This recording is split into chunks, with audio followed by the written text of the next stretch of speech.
Thanks some of our corporate sponsors: Harvest, BMAX Supply and Luxair, Brian Tibbett Tedford Agency, Buffett Auto Wash, Caring Hands Healthcare Centers, Sooner Coca-Cola, Fitton Nissan, Facios Fitness, First Family Federal Credit Union, Ryan Owens and Jordan Barnett Agency, Kennedy Eye Care, and Life Church.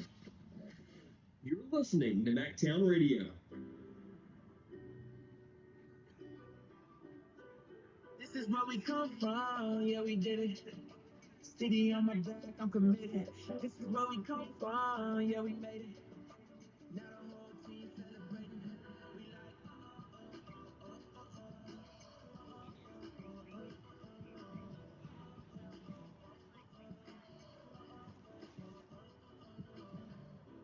don't mistake the new me for the old me. They can't stop me now, I'm with the whole team. No beginner, I'm a winner. Took a couple losses, now I'm cooking, let me simmer. Yeah, tunnel vision, all I see is win, win, win, win. This my city section where you been. We gon' faster it all, but go further together. We can weather any weather forever.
Favorite furniture store.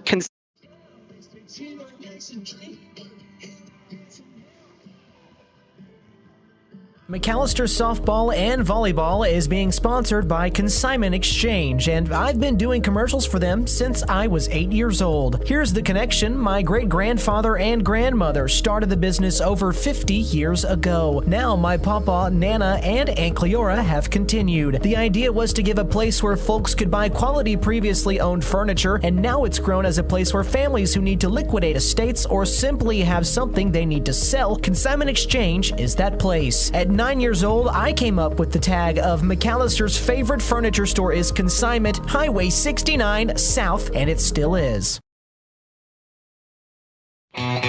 Hey guys, it's Sam from Sam Wampler's Freedom Ford in McAlester and Eufaula. With 2 locations to choose from, we have close to 200 vehicles on the ground and coming in. And with vehicles starting at $29.95, we have something for everyone. And if you need parts or service, we are loading up at both locations to serve you better. Plus, with our mobile service van and our pickup and delivery, we can help you with sales and service no matter where you are. So come see us at Sam Wampler's Freedom Ford in McAlester and Eufaula and let us make it happen for you.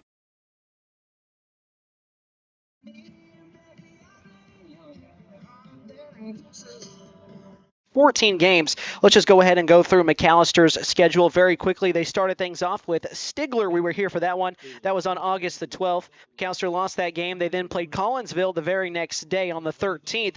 That was at that was here at home. They lost that game to Collinsville. I mentioned that Glenpool Festival against Bishop Kelly. That one got rained out. They then lost to Durant at home. They went to Collinsville. That's the closest game they've played this year. They lost that game 2-1. They then fell to Tahlequah and Shawnee back-to-back. Those are both shutouts against the Lady Buffs. Then they beat Glenpool, or they lost to Glenpool, I beg your pardon, 9-3 here last Thursday. And that game, that score doesn't quite tell the whole story. McAllister actually took the lead first in that game. They went up 1-0. Just unfortunately, they were not able to pull it out in the end on that one. But the Lady Buffs are going to try and do that today against a team they've already seen once this year, so they do have the benefit of not having an unknown against this Tahlequah team. But as I mentioned, they've won 7 of their 14 games. This will be a tough Tahlequah team. It's not going to be any slouch either. This is also a district game, so come pretty much anything here. This game is going to go off tonight. We've had our fair share of weird instances for McAlester Lady Buff softball so far this season. We had a game pushed back on Thursday just because of some lightning within a 10-mile radius. We also had a game pushed back an hour because of an official that got sick in the heat. So a couple of weird things have gone on so far, but Nate, we're making the best of it, and I think that we're going to get this one rolling along today. Man, this has been a day. It has. It's a Monday, even though it's a Tuesday. It definitely feels like a Monday, yeah. I hope you guys all enjoyed the Labor Day weekend, enjoyed that Monday off. For those of you that had it, hope you enjoyed the long weekend, which means a shorter week. And for McAlester Buffaloes, just athletics, the football team, they will be going to Poto on Friday. A heads up as well, that time has been changed. It was originally supposed to be a 7:30 kick, now a 7 p.m. kick. That originally was to combat the heat. But, Nate, we're getting a major cool down this week. Hey, yeah, I will always take that. 80 degrees right now. I believe the high today was 82, and we've got a high on Saturday of 78. It does not get much better than that. Tomorrow, high of 85, Thursday 88, Friday 87, so maybe a little bit warmer during the day on Thursday and Friday, but really nothing that we can't handle, and especially great weather here this evening, and should get some great weather on Friday evening as well. As you can hear, Trent Homer announcing the starting lineups for the Lady Buffs. He's made his way halfway through the lineup now over to Shiley Mason. Mentioned she's pitched almost every game that we've seen. She's pitched. I can't speak to all the ones that weren't home games, but I do believe she's the starting pitcher for every single game for McAlester here, and we've seen her steadily improve. Now, she's not going to blow you away with speed. That's not her forte. What she does, though, is that she picks her spots in the zone, and she throws some really good off-speed pitches as well. When she's on, she's very tough to hit, as we can see at times as well. And also tonight here, I would be remiss if I did not mention this. Tonight here at McAlester High, it is First Responders Night. So essentially, this is just to kind of send a shout-out to them, all the good work that they do as well. There's a ton of them behind home plate, which Nate, I don't want to say anything wrong here, but I do believe we've got that camera in the outfield working. Is that correct? So, yes, we do. So you should be able to see them. If you're a first responder, you'll get in free, and admission will be honored before the start of the varsity game, which is coming up here soon. So if you're a first responder, you're not here yet, I highly recommend getting here for those reasons that I mentioned as well. I mentioned this is the second matchup between these two teams. It should be a good one. I do believe now that we're about to get the national anthem, so I'm going to go ahead and just turn my field mic up here and let you guys take in the sounds and the sights, if you're on the YouTube page, of Mike Deak Field as we get ready for another Lady Buffalo softball game. Or engage in other silent activity. We ask that you are respectful to others around you during this moment of silence.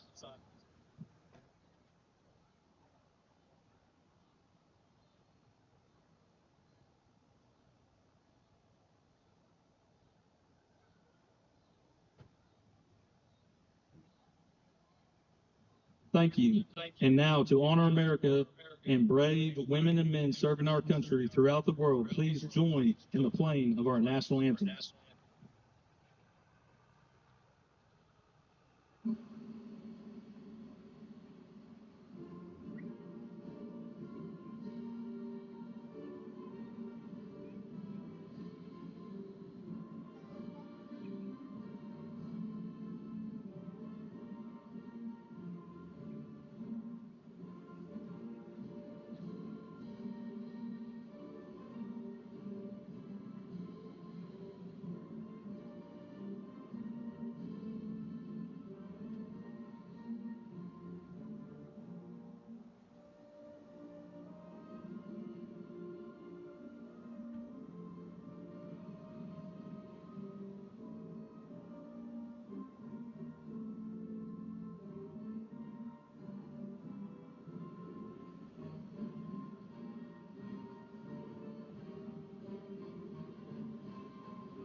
And it's just about softball time now in the Heartland. Lady Buffs taking the field first. Let's go ahead and just go through their defensive lineup once again. As we mentioned, the hitting order, mentioned their spots as well. But just to go back through it for those of you that may not have been on here about 10 minutes ago, starting in the center circle for the Lady Buffs, as always, Shiley Mason behind the dish, catching her pitches today. Kirsten Smith, Kelsey Rao is at first base. Addison Pennington's at second, Rylan Lesnow at short, Casey Woods is over at third, Avery Alberson in left field, Coral Coy over in right, and I believe that's Taylor Williams over in center. So I think that we've got a good one going on for us here this evening. The Lady Buffs, as I mentioned, looking to grab their first win. And I think that we've just really seen them improve. They've hit the ball a lot better recently as well. They had 8 hits against that Glenpool team that they saw on Thursday, but that's also some of the best fielding we have seen all year long as that Glenpool defense. It felt like every ball that was hit hot on the ground, there was always a mitt there for a Lady Warrior to grab. And they made some nice plays. There was a couple plays we thought that didn't go McAllister's way as well, but you'll have that especially in high school sports. But I feel like the Lady Buffs, they have a good chance to get one here today. You're right. I think they do. I think you had my mic turned down there for a second. Sorry, yeah. I had to turn down from the national anthem. Yeah. But, yeah, they should have a good chance to win this game today. But, again, they've got to string together some offense. We've seen that be an issue early on in this season. But if you can string some offense together, Charlie Mason has what it takes to keep you in any game. I think the biggest thing for these Lady Buffs that just on the issue side of things, I just think it's the slow starts because they normally always have one inning, and it's normally within the first 3 innings that just kind of pull them out of contention in the game because they lost that game by 6 on Thursday, and they had 1 inning where they gave up 5 runs. You know, Right. you remove that inning, and it's a 1-run game going into the 7th. And, I mean, you had some games like that with Stigler and Collinsville as well where it just got away from you in the first couple of innings, and then at that point, you're just fighting to stay alive, and it's really tough to get back when you're down by that much. And so I feel like if you can get a strong start here, you can feel pretty good about their chances. And I do have a correction from what I said earlier. Bailey Caldwell's in center field, and Kelsey Rowell is over at first base. And we're just about ready to get underway here as Mason steps into the center circle with Holly Carnes at home plate. First pitch swinging. It's a pop-up on the infield over to Rowell at first base, and she grabs it for out number 1. So a first pitch and the first out of the game. You can't really complain about that kind of a start.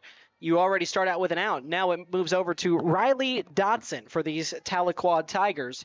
Mentioned they had been in 6A2 recently, dropped back down to 5A. But this is not a team that McAlester has not seen plenty of over the last few years. The Tigers mentioned they're 7-7 so far. They're 2-5 in their last 7 games, but they have won 2 of their last 3. First pitch from Mason. It's a little bit low. It's a called ball. Again, that one to Riley Dotson for the Tigers. First pitch coming around 5:09 McAlester time. Thank you guys to all of you that are listening, wherever you're listening or watching on the YouTube. Second pitch from Mason is just inside off the plate, so 2-0 is the count. We've got the outfield camera back up for you on this one. Took many hands, but we got it up, and so I hope you guys enjoy that. I know some people missed it last time, but we were combating some weather last time that I think will be out of the way of today. That 2-0, it's pop-up on the infield, ranging back to the second baseman, but it's grabbed by Pennington for out number 2. So very quickly, 2 up, 2 down. Believe Mason has just thrown 4 pitches up to this point. And she's got 2 pop-outs, so half of them have resulted in an out. And that'll bring up Amelia Miller, who's also playing first base today. And also want to apologize for any audio issues we had earlier. Something just went wrong, but we've got it all fixed up now. On the stream side of things, yeah. First pitch from Mason's in the dirt. It's a ball. As I mentioned, many hands go into this to make sure that we get you guys a very high-value broadcast. So we do hope that you enjoy it. For those of you that are here enjoying it, and we appreciate it. We really do. So 1-0 is the count. Mason steps back into the circle. Wheels and deals. It's a little bit high over the elbows. It's another ball. 2-0. She's now thrown 6 pitches, but you've already got 2 outs. You can't really ask for anything better so far. Now, the inning's not over yet. We have seen McAlester give up some 2-out damage before. And after the 2-0, finds one that just falls into the zone. So 2-1, trying to work her way back into it, just evening up the count here. Just 1 pitch at a time. There's no 3 strikes pitch that you can throw. If only, right? If only. Here's the 2-1. It's a little bit low. I think it bounced off her foot, and it did. So that's a hit batter. It's the first free pass given up by McAlester this game. That'll bring up Addie Davis. Now, again, something I've mentioned in the past, that base runner really doesn't mean much of anything if you can handle the out at the plate. And you've also got the force out at second base open to you on anything really that's hit. So Addie Davis, who's also behind the dish today, playing catcher. We'll see what Shiley Mason has for her with 2 outs. Here's the first pitch to her. It's a called strike. It's a good location from her as well. We know that she's really good at finding those spots. And she's really good at an off-speed pitch as well. More often than not, when you see those swings and misses, it's people swinging over or swinging out in front. Here's the 0-1. Bit high. It's a called ball. So it's 1-1 now. Runner on first base with 2 outs.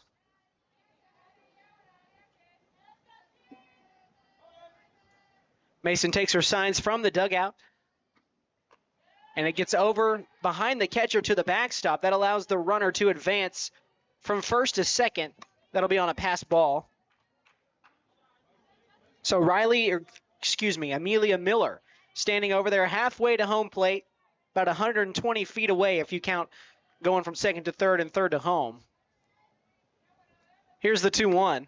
That one is skied. Not hit incredibly hard. It might fall into no man's land, but coming in to grab it is Bailey Caldwell for out number 3. So 4 batters.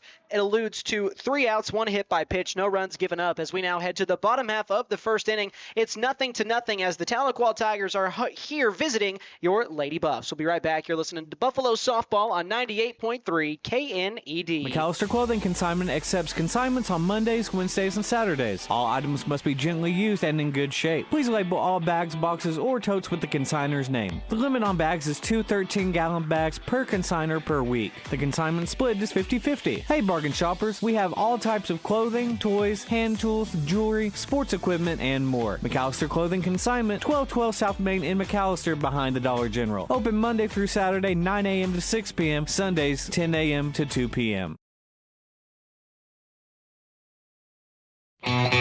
Hey guys, it's Sam from Sam Wampler's Freedom Ford in McAlester and Eufaula. With 2 locations to choose from, we have close to 200 vehicles on the ground and coming in. And with vehicles starting at $29.95, we have something for everyone. And if you need parts or service, we are loading up at both locations to serve you better. Plus, with our mobile service van and our pickup and delivery, we can help you with sales and service no matter where you are. So come see us at Sam Wampler's Freedom Ford in McAlester and Eufaula and let us make it happen for you.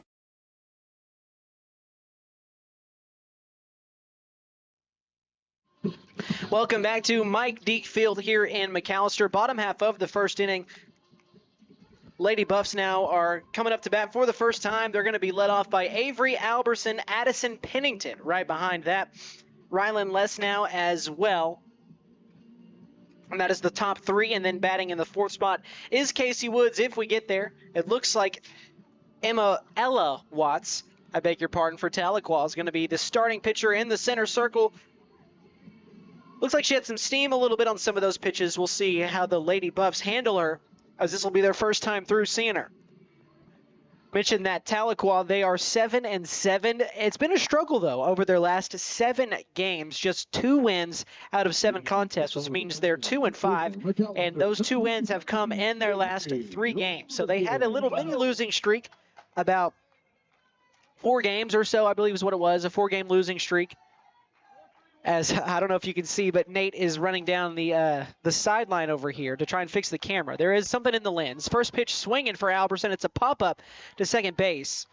You might be able to see that. Let me switch cameras back and forth really quick. So I'm going to let him fix that.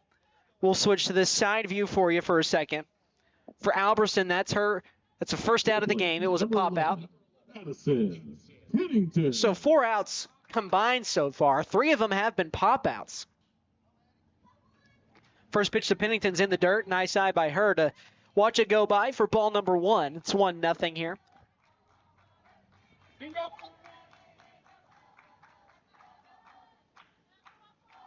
Here's the second pitch to Pennington. Watches it through. Ducks a little bit. Maybe that's why she got a little bit of a benefit on that call. It was a called ball. And for Nate out there fixing the camera, I know that I had some messages that something was blocking the lens. Well, we've got a sack, just like a trash sack, over the camera just in case it does start to rain. We've got plenty of clouds here, so we're just, taking precautions as Pennington laces one out to left field for a base hit. Just right over the shortstop's head, and Pennington has the first hit of the game for either side. She's not the first base runner. The next bring up number 2. There's Pennington over there on first base. That'll now bring up Rylan Lesnow, her first at-bat of the game. Just one of the leaders, and you don't really see that as often for someone who is a sophomore. She's one of the leaders on this McAlester team. And I'd probably put her up with most anyone in the state at shortstop. That glove that she's got in her left hand, she's pretty good with it. And man, painting the corner that time is Ella Watts for the called strike. So 0-1 after catching the black. There is one out here. Runner on first base for McAlester. So I don't think we'll see a bunt situation here. McAllister's not a team, at least in the games I've seen, that bunts a lot. Watches the ball high and outside. It's 1-1. Only about 10 minutes of game time up to this point. That game last Thursday moved by pretty quick. I believe we finished in under 2 hours, maybe just over an hour and a half, hour 40. Games normally don't go that quick, but there was a lot of 3-up, 3-down innings for both sides in the latter part of that game. That 1-1, Lesnow laces it out to center field, but coming over to make the play for out number 2.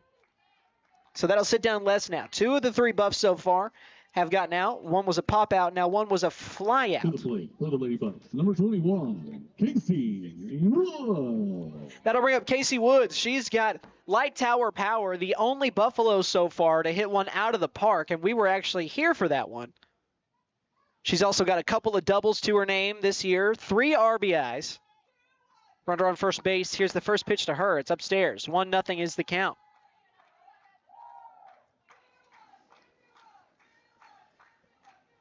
So Buffaloes, they got their second batter on base via a base hit. We'll see if they can bring her around. Woods watches an off-speed pitch. It's a little bit low.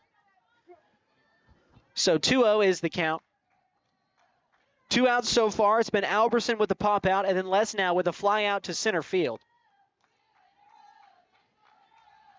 But this 1-4 from McAlester is a tough out as Woods laces one up the middle. That's going to probably find a gap, not roll to the wall, though. Pennington is going to take third, and Casey Woods is going to have a stand-up double. Another double to her name. Does not get the RBI as Pennington was not able to come around from first. That ball was fielded and brought in fairly quickly. That'll bring up Taylor Williams. A good chance for an RBI or 2. It's really short, though, if you hit one on the ground out to the outfield. It's going to be hard to score a runner from second base.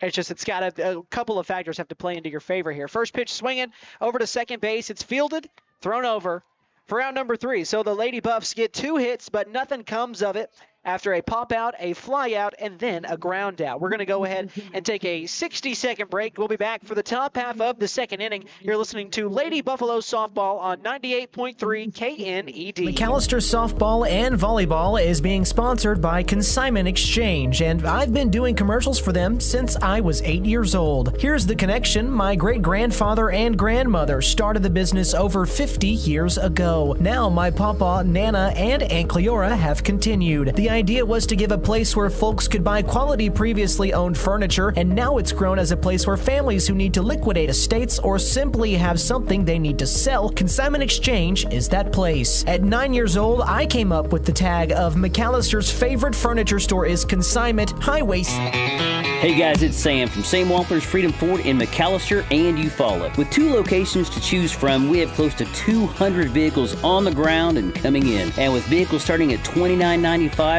we have something for everyone. And if you need parts or service, we are loading up at both locations to serve you better. Plus, with our mobile service van and our pickup and delivery, we can help you with sales and service no matter where you are. So come see us at Sam Wampler's Freedom Ford in McAlester and Eufaula and let us make it happen for you.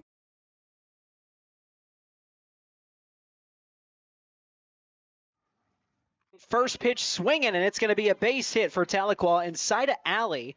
Might be Sita Alley, not quite sure.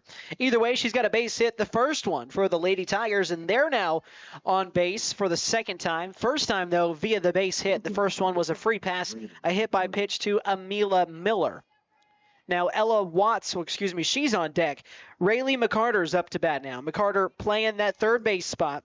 She's not had to be active so far in the field. Nothing hit to her side. We've got nothing but flyouts and then a ground out to second from McAlester offensively. So Shiley Mason sets in. It's a bunt laid down. Man, that is a perfect bunt, but it's thrown down to first base for an out. Runner does advance from first to second. That is Alley.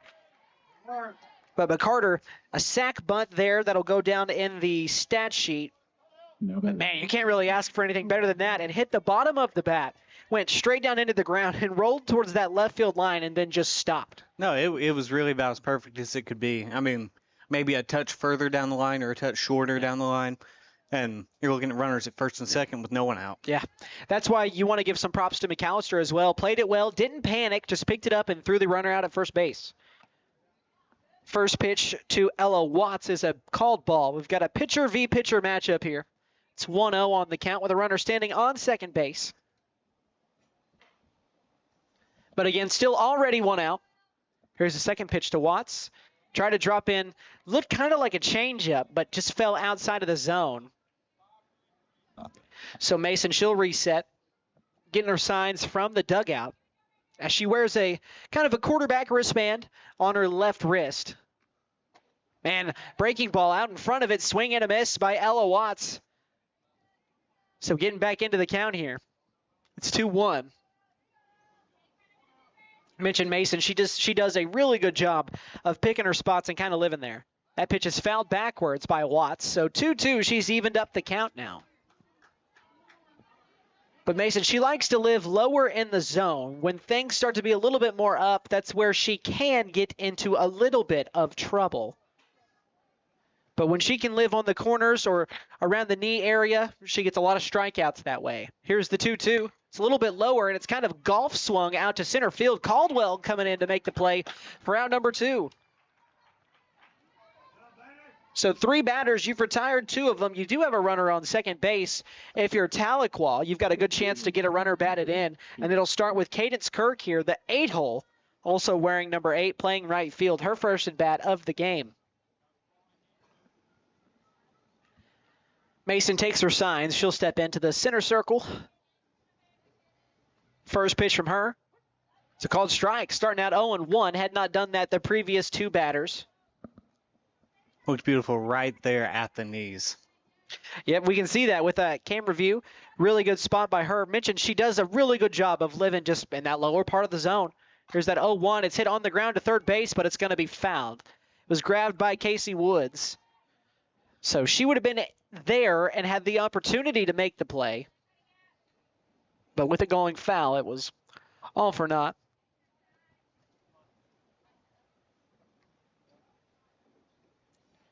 Mason with the 0-1 count. That one is hit to center, check that left field, and it's misfielded by Alberson, and that's going to allow a Tiger to score. So a base hit that bounced once out to left field. Wasn't fielded as cleanly as you would have liked, so that's going to lead to, that would have been a base hit regardless. To the plate for Tahlequah, number 24, Reagan Jackson. But I will say I don't think that's a error on either way, shape, or form. I think the runner would have been sent anyway, so it would have been a play at the plate, and then at that point, you don't really know what would happen. Right. So no error, just a base hit for an RBI that time for Cadence Kirk. The first for either side. First pitch swinging is hit right up the middle for a base hit. Cadence Kirk moves to second, and Reagan Jackson, her first hit. 3 base hits now for the Tigers in this inning after not getting any in the first. McAlester, they had, believe 2. They did. They had a double and a single back in the bottom of the first. For Tahlequah now, they've gotten 3 hits out of 4 at-bats. I beg your pardon, 5 at-bats now. As Holly Karn steps up, her first at-bat of the inning, second of the game. She popped out swinging on the first pitch earlier. She swings on the first pitch again, and this one is popped backwards out of play, so she'll stay alive here. But that was the same exact thing that got her into trouble and got her out on one pitch back in the first.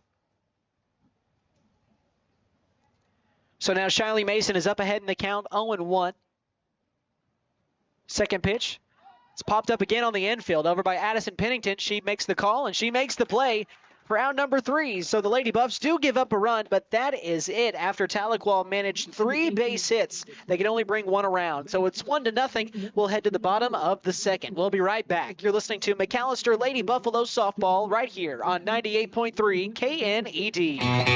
Hey guys, it's Sam from St. Walter's Freedom Ford in McAlester and Eufaula. With 2 locations to choose from, we have close to 200 vehicles on the ground and coming in. And with vehicles starting at $29.95, we have something for everyone. And if you need parts or service, we are loading up at both locations to serve you better. Plus, with our mobile service van and our pickup and delivery, we can help you with sales and service no matter where you are. So come see us at St. Walter's Freedom Ford in McAlester and Eufaula and let us make it happen for you.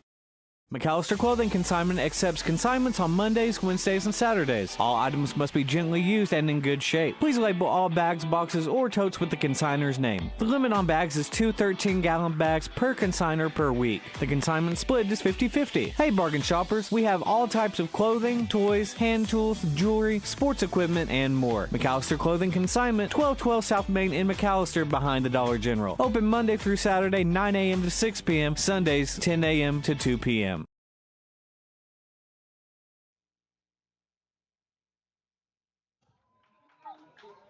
Welcome back to Mike Deak Field here in McAlester as the Lady Buffaloes are back up to bat in the bottom of the second, trailing just 1-0 here, so still way in striking range. Coral Coy will step in. Man, has to dance out of the way. Almost wore that one off the shins. So now she's given a ball. She's up ahead in the count 1-0 to start things out here. For Coy, she's batting 6th, which means 6, 7, and 8 are due up, which means it's Coral Coy, Shiley Mason, and Bailey Caldwell. Second pitch to Coy, little bit behind it. Fouls that one off towards the first base dugout. First strike to her, though, 1-1. After Caldwell, it is Kelsey Rowell, the 9-hole, who's playing first base. I originally had her playing in originally had her in center field with Bailey Caldwell playing first, but I had those flip-flopped. So let me make sure I fix that so I don't say that incorrectly later on. Coral Coy hits a slow roller up to first base, and it's going to be an unassisted putout by Amelia Miller at first. So first out against McAlester. That is a, what, a 2, how would that be scored? A 2-2 unassisted putout? Or excuse me, not a 2, a 3? 3 unassisted. 3 unassisted. So now Shiley Mason is up to bat, a pitcher v. pitcher matchup. Mason got the better of Watts when this was flip-flopped back in the last half inning. Let's see how things go here. Mason watches a pitch upstairs for a called ball. It's 1-0.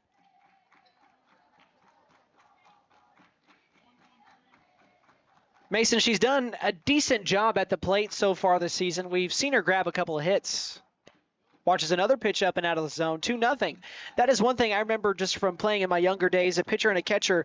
I remember I was told that you should never watch a called strike go by because you should know the zone better than the umpires. You should, as a pitcher and a catcher. So she's done a very good job as watching those 2 balls out of the zone. So here's the 2-0. There's a called strike, and that's a fine take when you've got 2 balls against you. Now you can settle in and swing at the next one you see. Mason eyes down the first baseline, looking for any signals. Holly Jernigan standing over at third base, the head coach for this McAlester Lady Buff squad. Fourth pitch to Mason. It's fouled backwards, and I beg your pardon, that's the 5th pitch. It's 2-2 here on the pitcher-pitcher matchup. I will say, just on the home side, the first game we called, they probably were wearing their away uniforms, but those pinstripe uniforms McAlester wore, they were pretty snazzy. Yeah, you know me. I know you're a fan of the pinstripes. I love the pinstripes. I know you're not as big a fan in the MLB side of it. That's fine. The 2-2, Mason hits a ground ball over to third. Not a very hardly hit ground ball. It's fielded and thrown over for out number 2. So, yeah, those who don't know, my man Nate and also Brandon, Yankee fans, if there's any more at the station that are Yankee fans, I don't know about it yet. Wyatt. And Wyatt, okay, yeah. So Wyatt also a Yankee fan. I am a Red Sox fan, as well as Philip Jewell. So not completely outnumbered, but still outnumbered 2-3 in that aspect. But we're all OU fans, so that makes things easier. Up to bat now is Bailey Caldwell. First pitch to her, she fouls backwards. I think that's the only one that we all agree on outside of McAlester. That's fair. Thunder fan? I know that Philip's not. He's a Celtics fan. Philip's the only differentiator there. Yeah, but we're all Thunder fans, correct? Yeah. Okay, so there's that at least. Learn a little bit more about your broadcasters here. That's true. Caldwell hits another foul ball, this time up the left field line over near that Hughes field house. So it's 0-2 to her, starting out behind it. But yeah, it's always better, to get to know a little bit more about your broadcaster. I don't have any favorite, FIFA teams, MLS, anything like that. I'm not really a soccer fan. And I don't think either of us really have an NFL team. No, not really. Yeah, we're not really Cowboys fans. I know Brandon is. He gets to deal with that suffering every year. Here's the 0-2 to Caldwell. Laces that one out to left center field. It's high. Left fielder comes over and she drops it. Caldwell almost decided to take second base, but wisely holds up. That's going to be an E7 that results in a runner on base. Take it any way you can get You'll take it any way you can get it. Now, that doesn't help you in the hitting on the batting average side of things, but on the on-base percentage, that gives you a boost. So if you're boosting any percentage in that bat, you can take that, unless it's a strikeout rate. Yeah, let's not do that. No, yeah. I just felt like I wanted to say that in case anybody else was thinking that, but obviously that's not what I'm referencing. So now it's Kelsey Rowell, the 9-hole. First pitch to her, just off the plate, I guess. It looked like a good location, Nate. I know you've got a better look than me. A little bit outside. So, obviously we'll take that as McAllister's up to bat. So 1-0 to Rowell. Don't think we've seen her hit 9-hole before, at least in the games that we've done. Here's the 1-0 now to Rowell. Swings and fouls that one backwards. So 1-1 is the count.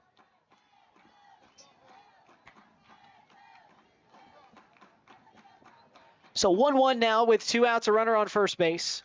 Nate, I will say back before the Thunder were a thing, I actually rooted for, I was a Kobe Bryant fan. I was too. Yeah, I pulled for the Lakers. So back 06, 07.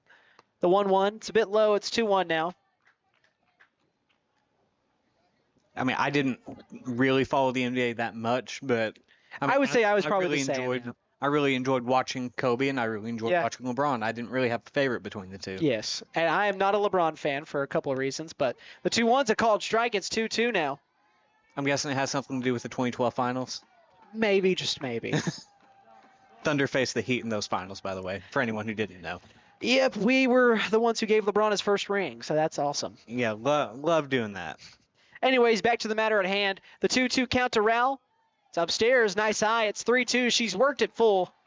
Payoff pitch incoming. There are 2 outs here. You're looking for a base hit, ball 4 to extend the inning and move it back over to the top half of the lineup.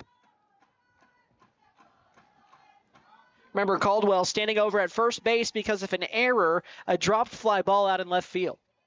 Here's the 3-2. Rowell swings and misses, and that'll be a strikeout. So McAlester, they do get a base runner off of no hits and no runs put up either. So it's 1-0 as we'll head to the top half of the 3rd inning. We'll be right back. You're listening to Lady Buffaloes softball right here on KNED. McAlester Softball and Volleyball is being sponsored by Consignment Exchange, and I've been doing commercials for them since I was 8 years old. Here's the connection. My great-grandfather and grandmother started the business over 50 years ago. Now my papa, Nana, and Aunt Cleora have continued. The idea was to give a place where folks could buy quality previously owned furniture, and now it's grown as a place where families who need to liquidate estates or simply have something they need to sell, Consignment Exchange is that place. At 9 years old, I came up with the tag of McAllister's favorite furniture store is Consignment, Highway 69 South, and it still is.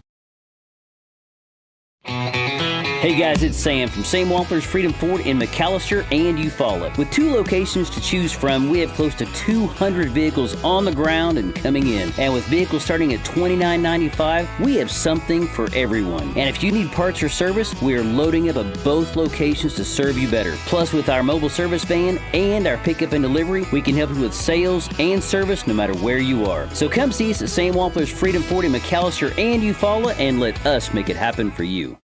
Deak first pitch swinging by Tahlequah. It's a ground ball over to Lesnow, who gloves it and throws it over to get Riley Dotson out for out number 1. That'll be a 6-3 ground out to get things started. So for Dotson, she's 0 for 2 today with a pop out and now a ground out. And Amelia Miller will step up. She was the only base runner back in the first. She was hit by a pitch. She got over to second base. 3 Tigers have done that up to this point so far. Only one has scored. That was, I believe it's Sida Alley. She scored in the second after 3 base hits were grabbed by the Tahlequah Tigers. Top half of the third now. First pitch from Mason. It's a called strike. Drops it in. Started a bit high, but fell just below the elbows for a called strike, and that's one of those spots. I mentioned she doesn't go up in the zone a lot, but she just does a good job of picking her spots. So when she does go up, she's planning to drop it right back down in. The 0-1, it's outside. It's 1-1 now. And as a pitcher, you're always wanting to miss down low compared to up high. Yes, because any hitter can get underneath and drive the ball up high. It's almost impossible to get one that's missing too low. Exactly right. The 1-1 is a little bit low below the knees, so it's 2-1. It's really hard. You see a lot when people kind of that golf swing at pitches that are really low. It's hard to get those balls out of the park, nonetheless out of the infield. You do see it somewhat, but there's not a huge success rate on that. So that's why what Nate said was exactly right. The 2-1, it's fouled backwards. It's 2-2. Trying to get out number 2 here quickly. Mason has done a good job so far through the first 2 innings. She's got one of the first 2 batters out. Now into the third inning, she's done that already as well as she got the leadoff batter out. And she's gotten the leadoff batter out 2 of the 3 innings to start this one. Here's the 2-2. Hit the side of her leg on the way out and didn't quite make it to home plate. So just a little, came out of the hand a little bit weird there. She's wearing a smile, looking over to the dugout. She'll get the sign, and she'll reset. Here's the payoff pitch on the 3-2 count. Man, that one's hit pretty hard out to dead center field. Not too deep, though. Caldwell ranges over to grab it for out number 2. So 2 up, 2 down. And for Amelia Miller, she's now officially 0 for 1. She had a hit by pitch and now a fly out. That'll bring in Addie Davis, who has a fly out to center field so far. So really all that damage, and I say damage, it's only a 1-run game. McAlester gave up 3 hits in the third, but a sac bunt, a fly out, and then a pop out was what they did defensively to end that threat. When they ended the inning, there were 2 runners on base for Tahlequah as well, and a long wait for Shiley Mason looking over at the dugout. Excuse me. First pitch swing and hit right up the middle once again, right past the outstretched glove of Rylan Lesnow. That'll be a base hit for Addie Davis. Her first base hit of the game. She flew out almost to that same exact spot back in the first inning. She flew out just a little bit deeper to center field. That'll now bring up Sida Alley, who is the only run scored today. She started things off with that first of 3 hits back in the second. No stolen bags so far, though, for either side.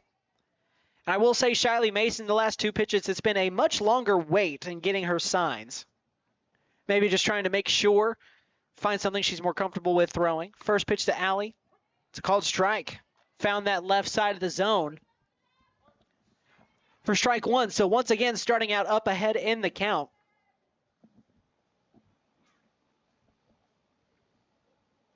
About 30 minutes of game time so far here as we're in the third inning. Alley looked like she was probably going to turn around to bunt with the way she moved her hand, but didn't. She just loaded up and didn't swing. Watched a called ball go by. It's 1-1.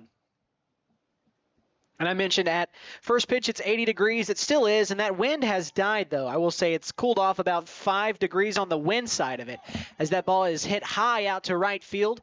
Ranging over to grab it is Coral Coy, and that is out number 3. So the Lady Buffs do give up a hit, but they go 3 outs and 4 hitters to send it now to the bottom of the third as they still trail it 1-0. Before we leave, want to say that Consignment Exchange, one of our sponsors, they were founded on the premise that new furniture was often out of reach for many families struggling to make ends meet. That was over 40 years ago. How much more is that true today? They've helped literally thousands of folks over the years, young couples just getting started, parents sending kids to school, or folks just trying to stretch every dollar. Consignment has met the needs for all kinds of furniture and beds and so much more. Remember, McAllister's favorite furniture store is Consignment, Highway 69 South. We'll be back in 30 seconds with more Lady Buff softball. McAlester Clothing Consignment accepts consignments on Mondays, Wednesdays, and Saturdays. All items must be gently used and in good shape. Please label all bags, boxes, or totes with the consignor's name. The limit on bags is 2 13-gallon bags per consignor per week. The consignment split is 50-50. Hey bargain shoppers, we have all types of clothing, toys, hand tools, jewelry, sports equipment, and more. McAlester Clothing Consignment, 1212 South Main in McAlester behind the Dollar General. Open Monday through Saturday, 9 a.m. to 6 p.m., Sundays, 10 a.m. to 2 p.m.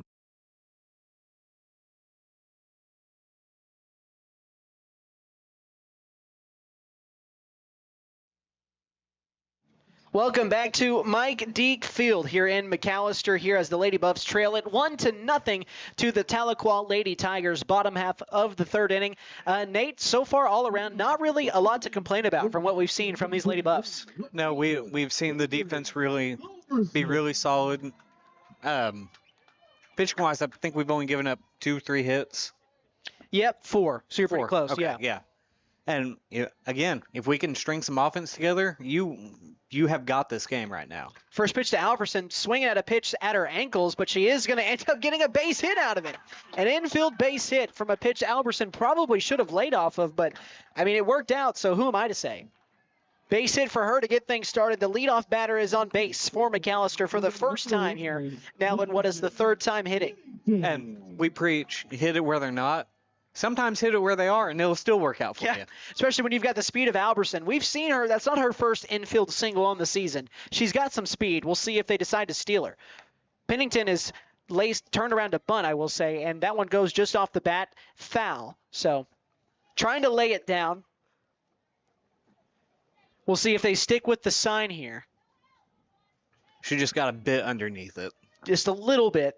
And I do think that would have been a strike. So I'm there for the bunt attempt. I understand it.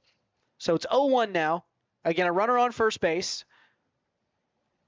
She's loaded up.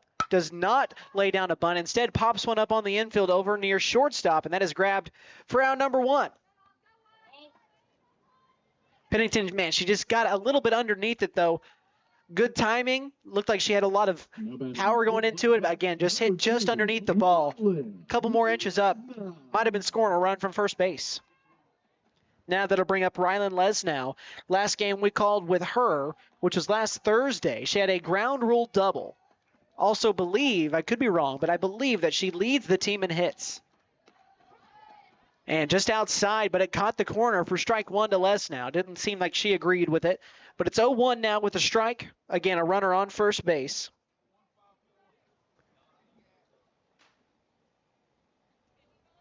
Here's the 0-1 to Lesnow. Just a bit off that spot. Looked almost identical to the last spot, but just a little bit farther off. It's a called ball. I mean, I couldn't really tell. That's just me assuming, because it looked really close. It did look like the right call. So here's the 1-1. Lesnow just over her wrist, watches a pitch go by. It's a ball. 2-1 is the count now. But I'll tell you, in terms of playing outside and playing conditions, it doesn't get much better than what you've got right now. No, I was, as I'm sure y'all heard or saw, as next pitch is a little bit low for ball 3, make count 3-1. I was out there just a few minutes ago, and it did feel really nice, even though I was running. And normally running down there the last couple of weeks has been almost a death wish with how hot it's been. It was. It was awful. So here's the 3-1 to Lesnow. Man, hits that one hard. Solid contact out to right center field. That's going to find the gap and hit the wall. Alverson is coming to third. They're going to send her around. Lesnow is going to stop at second base. But Alverson is headed home, and she is going to score. Lesnow nods things up at 1 apiece here in the bottom of the third. Alberson hopped on her horse there, unhitched the wagon, and came all the way around. And now the Lady Buffs have tied it up in the third. It's 1-1 with another opportunity to extend the lead, especially with Casey Woods coming up to bat. Again, I mentioned she has light tower power, and you've got Lesnow standing over at second base. She adds to her doubles total. I believe that is her third of the season. And again, we've not seen every game so far, but... And if you're McAlester right now, you cannot let go of this momentum you've got. You have got control of the game in your hand right now. You cannot give it over to Tahlequah because they have proven time and again they are talented enough to take the game. And we'll see what they can do here. The 1-0 to Woods. She hits that one out to right field. Not very deep. Coming in to make the play and almost dropped. But the out is made. And Lesnow tags up and she takes third base. So tagging up there to advance. To the plate for the Lady Bucks. After the Casey Woods fly out on the fly out to right field. So that'll be scored as an F9. Fly out to the 9 spot. And that'll bring up Taylor Williams, her opportunity to grab her first RBI of the season. Williams had a ground out her last time up. Hits that one right back to the pitcher, and she'll just toss it over for out number 3. But McAlester gets a run back, and they tie it up thanks to an infield base hit from Avery Alberson, and then a double to the wall by Rylan Lesnow. We'll head to the top half of the 4th inning. We're all tied up here in McAlester. We'll be right back. You're listening to Lady Buffalo Softball on KNED. McAlester Softball and Volleyball is being sponsored by Consignment Exchange, and I've been doing commercials for them since I was 8 years old. Here's the connection. My great-grandfather and grandmother started the business over 50 years ago. Now my papa, Nana, and Aunt Cleora have continued. The idea was to give a place where folks could buy quality previously owned furniture, and now it's grown as a place where families who need to liquidate estates or simply have something they need to sell, Consignment Exchange is that place. At 9 years old, I came up with the tag of McAllister's favorite furniture store is Consignment, Highway 69 South, and it still is. Hey guys, it's Sam from Sam Wampler's Freedom Ford in McAlester and Eufaula. With 2 locations to choose from, we have close to 200 vehicles on the ground and coming in. And with vehicles starting at $29.95, we have something for everyone. And if you need parts or service, we are loading up at both locations to serve you better. Plus, with our mobile service van and our pickup and delivery, we can help you with sales and service no matter where you are. So come see us at Sam Wampler's Freedom Ford in McAlester and Eufaula and let us make it happen for you. The top of the 4th inning. Welcome back now to Mike Deak Field, top half of the 4th inning. Lady Tigers coming up to bat after McAlester tied things up in the last half inning, bottom of the 3rd. It's 1-1 here.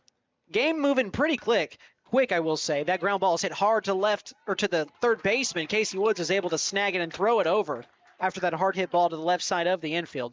So this ball's along with that ball that was hit hard and quickly. This game has gone by very quick, Nate. We were just talking about in that break. We're already into the 4th inning here, and McAlester, it's all knotted up here. We've not said that a lot this late into the game with the game being tied. So the Buffaloes, as you mentioned, they have some of that momentum. Let's see if they can hold on to it. You're 100% right. Couldn't have said it better myself. I kind of took away a response you could have had there. But no, you're fine. You're fine. It's like we're on the same wavelength either way. Pitch out of the zone. It's a called ball to Ella Watts. Mentioned this is a pitcher v. pitcher matchup. I will say Charlie Mason looks very confident out there against this team. She does. This is the most confident I've seen her look so far. That pitch has popped up on the infield. Lesnow ranging backwards and grabs it for out number 2. 2 up, 2 down to start this one. Feeling, I don't know, Nate, are we feeling something in the air tonight? A little Phil Collins. Played that on my show earlier today. Oh, you did? Yeah. I did not play any Phil Collins today. But I think that's one of the only Phil Collins songs I have on my side. That's fair. I love Phil Collins, man. I do too. Go watch Tarzan if you guys are Phil Collins fans. Lion King, yeah, any of them. I have a question for you here in a second after this pitch. All right. Cadence Kirk laces that on the first pitch over to right field, and oh my goodness, a stretching grab by Coral Coy for out number 3. What a snag, and that's 3 up, 3 down. We'll head to the bottom half of the 4th inning. It's all tied up 1-1 as the Buffs are trying to take the lead on the Tahlequah Tigers. We'll be right back. You're listening to Lady Buffalo Softball on KNED. McAlester Clothing Consignment accepts consignments on Mondays, Wednesdays, and Saturdays. All items must be gently used and in good shape. Please label all bags, boxes, or totes with the consignor's name. The limit on bags is 2 13-gallon bags per consignor per week. The consignment split is 50-50. Hey bargain shoppers, we have all types of clothing, toys, hand tools, jewelry, sports equipment, and more. McAlester Clothing Consignment, 1212 South Main in McAlester behind the Dollar General. Open Monday through Saturday, 9 a.m. to 6 p.m., Sundays, 10 a.m. to 2 p.m. Hey guys, it's Sam from Sam Wampler's Freedom Ford in McAlester and Eufaula. With 2 locations to choose from, we have close to 200 vehicles on the ground and coming in. And with vehicles starting at $29.95, we have something for everyone. And if you need parts or service, we are loading up at both locations to serve you better. Plus, with our mobile service van and our pickup and delivery, we can help you with sales and service no matter where you are. So come see us at Sam Wampler's Freedom Ford in McAlester and Eufaula and let us make it happen for you. Number 4. Welcome back. Chase McNutt, Nate Brown joining you live here on 98.3 FM, 1150 AM, KNED. Bottom half of the 4th inning, Lady Buffs and the Tahlequah Tigers all knotted up at 1 apiece. Coral Coy up to bat. First pitch swinging. It's just going to end up being a slow roller to the pitcher, and she tosses it over for out number 1. So, Nate, I told you in the break, and I was going to ask you before we went to a break, I play this game every day on my show from 10 to 2 over on 96.7 FM. I play a song from a movie, and I tell people to think about what movie it's from and to guess. And so I played the song Staying Alive by the Bee Gees. Do you know what movie that's from? And the hint I gave you is that the movie is from the 1970s. The only guess I've got is maybe it's from one of the Rocky movies. First pitch to Shiley Mason is in the dirt. It is not the Rocky movies. I'll give you a hint, though. John Travolta's in the movie, and it's not Grease. That would have been my only guess. So it was Saturday Night Fever. That didn't even come to mind. Shiley Mason hits one right at us over at the press box, falls right underneath into the dugout, so it's 1-1. That was the one I asked about today. My wife, who was listening, she got it right, but she grew up watching 70s, 80s movies with her mom. That's fair. That's their forte. That's their wheelhouse. Some Breakfast Club, which, by the way, a great movie. Oh, love that movie. 16 Candles, all great movies as well. Here's the 1-1 to Mason. Hits a hardly hit ground ball up the middle, and that's a base hit. I don't think that bounced once. It's almost like a bowling ball. Just rolled all the way through. Now she's on with her first hit of the game. Yeah, no, Saturday Night Fever, that would not have been something that would have even come to my brain. And looks like we got a courtesy runner out here, number 15, for McAlester. Paisley Mullins, thank you, Nate. Coming in to run for Shiley Mason as there's already 1 out on the inning. But, not to get too far off topic, but Breakfast Club, probably one of my favorite older movies. It's a really good one. Vision Quest, also a really good movie. I'm not for sure if that's 70s, 80s, or 90s, but I know it's in that range. First pitch to Bailey Caldwell's upstairs. Don't think I've seen that one. Believe it's about a high school wrestler. Okay. It's a pretty good movie. It's been a while since I've seen it. Not much of a movie buff. Most people who know me will tell you that. Here's the 1-0 to Caldwell, man. Got fooled by a pitch that bounced in front of home plate, swing and a miss. It's 1-1 now. I mean, we've talked about it before. I've never seen most of the Star Wars movies. And Star Wars isn't everybody's cup of tea, and I think that that's fine. It's sometimes it's a little shocking when people say that to me. The 1-1 is upstairs. It's 2-1. Just because I'm a big Star Wars fan, obviously not as big as Brandon. Right. But yeah. I am a big Star Wars fan. I would say I'm probably a bigger Marvel fan than Star Wars. But I'm still a huge fan of both. I haven't seen most of the Marvel movies either. 2-1, man. Catches that corner for Caldwell. It's 2-2 now. With a runner on first base, 1 out as well. Game's all knotted up at 1. I implore you, I will say, I would watch Marvel, at least all the way through the Endgame movie, and then after that, they fall off a cliff. I saw Infinity War and... Here's the 2-2. It's fouled backwards. Infinity War and Endgame. Well, then you saw the 2 that they were all building up towards. Yeah. So you really don't have to go back and watch the earlier ones. And I've seen a few since then, but... Mm-hmm. Guardians of the Galaxy recently, that was a pretty good movie. More sad than I thought it would be. But I've seen all the Deadpool movies. Love the Deadpool Love the Deadpool movies as well. Here's the 2-2. Caldwell swinging at a pitch low again, and this time she's rung up on strike number 3, and Holly Jernigan is going to pull her over and have a conversation with her. Oh, no, I thought they were going to have a conversation. She's just walking out to the home plate umpire to have a conversation. But either way, that's out number 2. That's actually McAllister's first strikeout of the game at the base pass. Jordan, Washington. I believe we have a courtesy runner here. Or a courtesy hitter, yes. Pinch hitter, sorry. Oh, you're fine. So this is Jordan Washington up to bat now.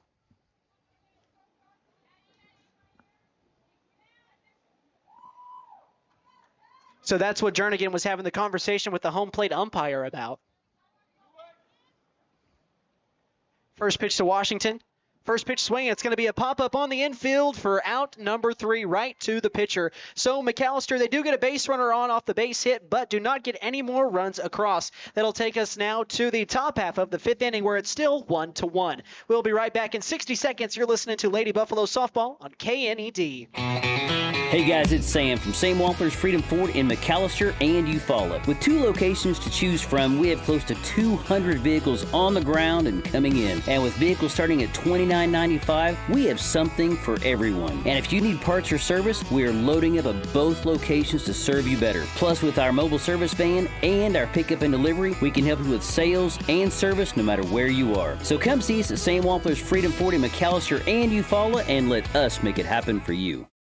McAlester Clothing Consignment accepts consignments on Mondays, Wednesdays, and Saturdays. All items must be gently used and in good shape. Please label all bags, boxes, or totes with the consignor's name. The limit on bags is 2 13-gallon bags per consignor per week. The consignment split is 50-50. Hey bargain shoppers, we have all types of clothing, toys, hand tools, jewelry, sports equipment, and more. McAlester Clothing Consignment, 1212 South Main in McAlester behind the Dollar General. Open Monday through Saturday, 9 a.m. to 6 p.m., Sundays.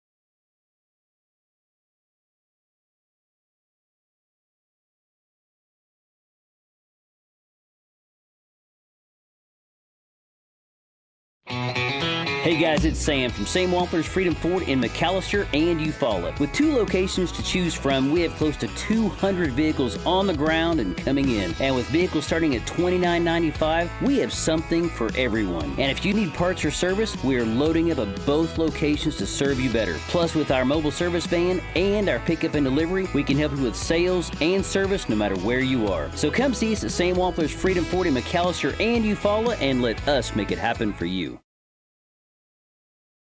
McAlester Clothing Consignment accepts consignments on Mondays, Wednesdays, and Saturdays. All items must be gently used and in good shape. Please label all bags, boxes, or totes with the consignor's name. The limit on bags is 2 13-gallon bags per consignor per week. The consignment split is 50-50. Hey bargain shoppers, we have all types of clothing, toys, hand tools, jewelry, sports equipment, and more. McAlester Clothing Consignment, 1212 South...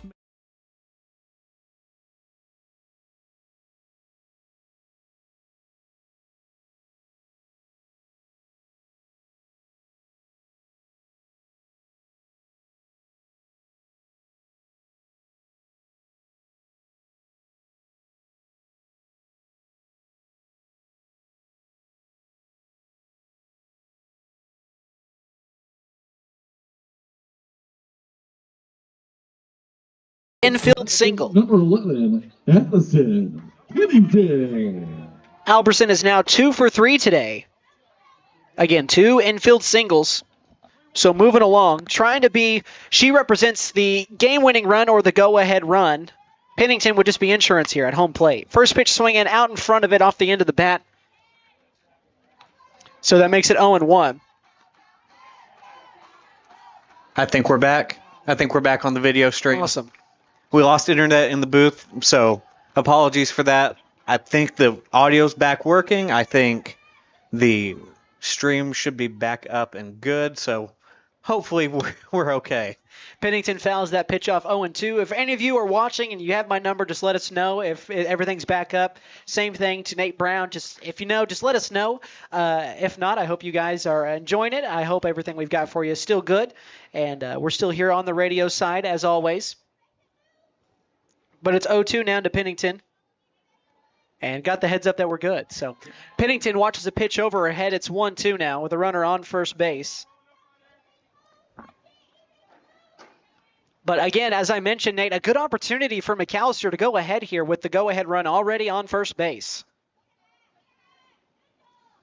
Here's the pitch from Watts. Nice eye from Pennington. Watches it just off the plate. It's now believe that's the first ball. Or no, it's 2-2. I beg your pardon. Temperature has dropped about 2 degrees now, down to 78. It's just getting cooler, which is weird considering the sun has come out. Pennington hits one straight into the dirt over to the third base foul side. Now, I mean, I don't know about you, but I prefer cooler weather over hot weather. I do too, for sure. So I'm not going to complain about that. I'm 100% with you. People ask the old question: would you rather be really hot or really cold? And I'll give you my answer here in a second. The 2-2 to Pennington, nice eye just off the plate. It's 3-2, worked full now. And there's really only one answer. I think I'm with you. I would rather be really cold because you can put on as many layers of clothing as you want when you're cold. I feel like we've talked about this. We definitely have. You can only take off so many layers, especially in public when it's really warm. That 3-2, it's hit just over the third baseman's head, a bloop single, which leads to 2 runners being on with no outs. Kind of just a humpback liner over the third baseman's head, and it lands just on the fair side of that line. Talk about finding a spot. Addison Pennington, her first hit of the game, comes at a really good time in the Lady Buffs. As you mentioned earlier, Nate, it seems like now, again, they've grabbed some momentum. Let's see if they can capitalize on it. Right. And look who's coming up to bat, too. So you've got Les now, one of your leaders, your best players. And we've talked about it before. It seemed like all those types of hits from McAlester were going against them. Yep. Like they would always be on the visitor side. It looks like they're starting to come over to the home side. Yeah. It took long enough for that to start happening. The softball gods are playing a nice joke on us for a little while, but it seems like now they're letting us in on it as McAlester. They've found some of those spots, and it's worked out so far. Now, let me tally this up real quick, Nate. I believe it's 1, 2, 3, 4, 5, 6, 7 hits for the Lady Buffs here just in the 5th inning. They finished with 7 total in that last game, and they've still got a bat 2 more half innings after this. So in a good spot, and again, I mentioned this, I think, when you were messing a little bit with the Wi-Fi earlier, but this is a team they lost 14-0 to just 12 days ago. A much better effort here less than 2 weeks later. And to quote the great Michael Scott, I love an inside joke, love to be part of one someday. I'd love to be a part of one someday, yeah. I think it feels like McAllister's starting to get in on that inside joke here. That was a good pull. Thank you. Give you I'm a sucker for some office quotes. So we had a pitching conversation at the center circle with the head coach for Tahlequah. But we're all set now for Ella Watts. First pitch from her to Lesnow. It's a called strike. That's a good spot. Lesnow looked like she was probably taking that pitch regardless. But now she's seen it, knows what to look for. And this is her 3rd time seeing Watts. Last time she was up, she was responsible for the only RBI as she just absolutely ripped a double that bounced to the wall. Here's the 0-1 to Lesnow. A hardly hit ground ball. That's through the left side of the infield. They're going to send Alberson home. No, they're going to hold her up. I think maybe she could have scored. I only laughed just because of some of the sounds I heard on the other side of the door here in the press box. But now the bases are loaded. 1st, 2nd, and 3rd, all occupied by a Buffalo for Casey Woods. And now she's the only one that's hit a home run. Man, what a time would it be? What a time. I'm not going to say it because, that's just how stickball works. You can't talk about it. So very superstitious. Yes, it very much so is. I don't know where that started from, but it's been continued. So bases loaded. Lesnow on 1st, Pennington on 2nd, and Alberson on 3rd with Casey Woods up to bat. And there are no outs here. It's all knotted up at 1. We'll see if the Lady Buffs can change that. First pitch to Woods. Called strike. And that's fine. You don't want to – the worst thing you can do into this situation obviously would be a triple play, but you don't want a first pitch swing on a pop-up or a slow-rolling ground ball. You want to take your time, find one that's – and you're never going to find one that's just absolutely perfect, but find one that you like a lot. Here's the 0-1. Woods, nice eye that time, upstairs. It's now 1-1. Again, no outs here. So Lady Buffs have a very good opportunity in front of them. Ella Watts taking longer waits in between pitches now. Here's the 1-1. Man, I don't know about that called strike. That location looked high and off the plate. But now Woods has 2 strikes against her. It's 1-2. Now, if you've got anything close to that spot, unfortunately, you're going to have to swing to not get rung up on strikes. So here's the 1-2 to Woods. Upstairs, nice eye. That one was way up. Didn't even have to think about that one. So 2-2.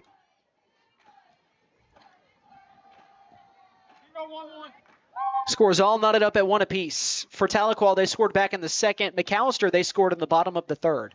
Here's the 2-2. Woods lays off a pitch below the knees, and it's now worked full. Now, you don't need a base hit here to score a run. If she walks, that's an RBI. I'm sure if you ask Woods, though, she'd rather clear those bases. I would too, personally. I mean, Yeah, I feel like most would say the same thing. Here's the payoff pitch to Woods, and I think it hit her. And that's a run. McAlester takes the lead here. In the bottom of the fifth, 2-1. Avery Alberson trots down 60 feet to home plate, and she'll head back to the dugout. Pennington moves to third. Les now to second, and Casey Woods over to first. Number 20, Taylor Williams. And that'll bring up Taylor Williams. 2 groundouts to her name up to this point. She's the designated player today. And that is the first walk or hit by pitch for McAlester this evening. First pitch to Williams is below the knees, 1-0. Now, this is where the term insurance comes from, especially for someone like Shiley Mason. You want to see as many runs put up because you got 3 runners on with no outs. I'm sure she'd like to go back to that center circle with a 3-1, 4-1, even a 5-1 lead here. Here's the 1-0 to Williams. Hits it right up the middle. That's going to get through for a base hit. 2 runs are going to score for the Lady Buffs, and they take the lead 4-1. They add on to the lead, I should say, 4-1. 2 RBIs in the forward. So Casey Woods and Taylor Williams providing the runs to push the Lady Buffs out ahead. And as I just said, it's now 4-1. The biggest lead we've seen McAlester have this season. I believe it's... yeah, I believe you're right there. Now, like I've mentioned before, we've not seen every game so far, but first pitch swinging. It's going to be a slow roller up the third base line. Coy's trying to run it out. And she's thrown out at first. Man, it was close. You can always go back and look on our YouTube as we've got the live stream, and Nate is swearing that she was safe. And we'll go back and check it later, as we always do, even though it didn't change anything at that point. But I'm with you. It looked like she might have beat it. It might have been simultaneous. I'm not sure. But, man, that's close. Either way, that's a tough play to call for the home plate umpire. Well, and the other umpire out in the field, he's over by the shortstop. So he's on the other side of the field. So, also. I mean, we're closer. We are closer. So maybe we're right. I don't know. Throw us a blue shirt. Shiley Mason takes an inside pitch that's called a strike. I mean, I've umpired before. I wouldn't want that job. It is a thankless job. I will say that. That's why I try not to give too much flack to the umpires, because it is a thankless job at times. Runners on second and third now for Mason with 1 out. That pitch in the dirt. Nice block by Addie Davis behind home plate. Probably saved a run from scoring with Casey Woods standing at third base. But 4-1 is the score. McAlester on top here in the bottom of the fifth. The 1-1. Mason, a slow ground ball back to the pitcher. She's going to throw it to first base for the out, but a run's going to score. Casey Woods just kind of played the pitcher there, who I don't think she forgot the runner was at third because she didn't even look at her. She fielded it, threw it to first, so Casey Woods just trotted on down the line, and she scores, and it's 5-1 McAlester. I'll take it. You'll take it however you can get it, and there is still a runner on base. So also, I think that technically goes down as a fielder's choice. Right, yeah. So Shiley Mason thrown out on the fielder's choice. And now Bailey Caldwell's up to bat. Her first pitch swinging, it's fouled backwards. Yeah, if I was scoring this game, I'd be scoring that as a fielder's choice. So 0-1 is the count with 2 outs. Runner still on third. McAllister's put up a 4 spot here in the 5th inning. Watts with the pitch to Caldwell. Man, called strike. Must have caught the corner of the plate. So it's 0-2 with 2 outs. But whether or not you get on base here, you've done your job. You've grabbed a 4-run lead as you head to the top of the 6th. Again, regardless of what happens here. Caldwell hits one high and to the outfield, but on the foul side of that third base line. So the count will stay the same. It's at 0-2. Caldwell about to see her 5th pitch of the at-bat. And we actually, Nate, if you go ahead and look, we've got some screenshots of the play. Oof, I think she's safe. I do think she's safe. It's close. Our man Brandon Beck in studio sending these over to us. I actually don't think there was a good view on that because the 0-2 just off the plate. It's 1-2. Go ahead. You had to see the foot. Like the umpire would have had to be in his first base position. Yes, yeah. To see that. Even then, it's a tough play because that was, as I said earlier, almost simultaneous. Actually, he might have had to be behind the pitcher to get the best angle. Here's the 1-2, again fouled off by Caldwell. Staying alive at the plate. Believe pitch number 7 or 8 that she's going to see here just in this at bat. I mean, I'm looking at those pictures again. That is basically tie goes to the runner. Yeah, at that point. Essentially. But it unfortunately did not go that way for the Lady Buffs. And that's a couple of times now that some of those base running calls have not. The 1-2 to Caldwell. She's rung up on strikes, and that'll end the inning. But McAlester does their job. They take a 5-1 lead as we now head to the top half of the 6th inning. We'll be right back. You're listening to McAlester Softball on 98.3 KNED. McAlester Softball and Volleyball is being sponsored by Consignment Exchange, and I've been doing commercials for them since I was 8 years old. Here's the connection. My great-grandfather and grandmother started the business over 50 years ago. Now my papa, Nana, and Aunt Cleora have continued. The idea was to give a place where folks could buy quality previously owned furniture, and now it's grown as a place where families who need to liquidate estates or simply have something they need to sell, Consignment Exchange is that place. At 9 years old, I came up with the tag of McAllister's favorite furniture store is Consignment, Highway 69 South, and it still is. Hey guys, it's Sam from Sam Wampler's Freedom Ford in McAlester and Eufaula. With 2 locations to choose from, we have close to 200 vehicles on the ground and coming in. And with vehicles starting at $29.95, we have something for everyone. And if you need parts or service, we are loading up at both locations to serve you better. Plus, with our mobile service van and our pickup and delivery, we can help you with sales and service no matter where you are. So come see us at Sam Wampler's Freedom Ford in McAlester and Eufaula and let us make it happen for you. Welcome back now. Top of the 6th inning. First pitch from Mason is a called ball. McAlester taking a 5-1 lead here after that 4 spot in the bottom of the 5th. Their biggest lead of the season. Here's the 1-0. It's fouled over towards us. I don't know why, but for some reason I want one just to hit the top of the press box. I've had it happen before. I think it happened once in all the games we've done. I don't know why I want that, but... just kind of see what it sounds like, yeah, I guess. I do. I don't know. That's fair. Stay away from the windows. Yeah. Well, I mean, it ain't going to break through these. Oh, yeah. It's not glass. Yeah, that is pretty thick as well. And 1-1's in the dirt. It's 2-1. It's some plexiglass. Yeah. I've seen one come up and hit up here. That's probably smart, especially for being a baseball press box. Because, sometimes you get press boxes that are behind the netting, behind home plate. That 2-1, it's just upstairs. It's now 3-1. But for those of you who may not know, we're down the first baseline. We're directly above the first base dugout as well. It's where you get this beautiful camera shot. Here's the 3-1. It's a called strike. That looked as perfect as it could get, and Amelia Miller thought that she was getting ball 4. So she'll step back in. It's 3-2. I'll say that one was pretty close. I can't blame her for that one. Here's the 3-2. It's a big out here, and it's a bit low. So now the leadoff runner is on. And I say that's big just because you don't want that to kind of spiral, especially now with the 4 spot on the lead and the difference here on the total, with it being 5-1.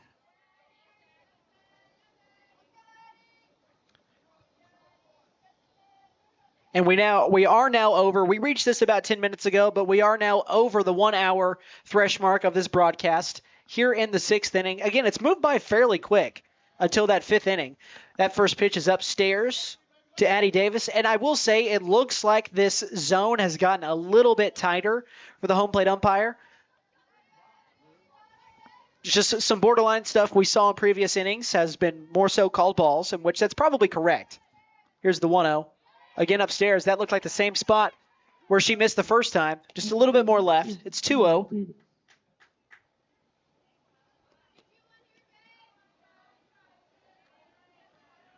Do got a runner on first base for Amelia Miller. That's her second time getting on base. She's had a hit by pitch and a walk. That's a called strike from Mason. Getting back into the count now. It's 2-1.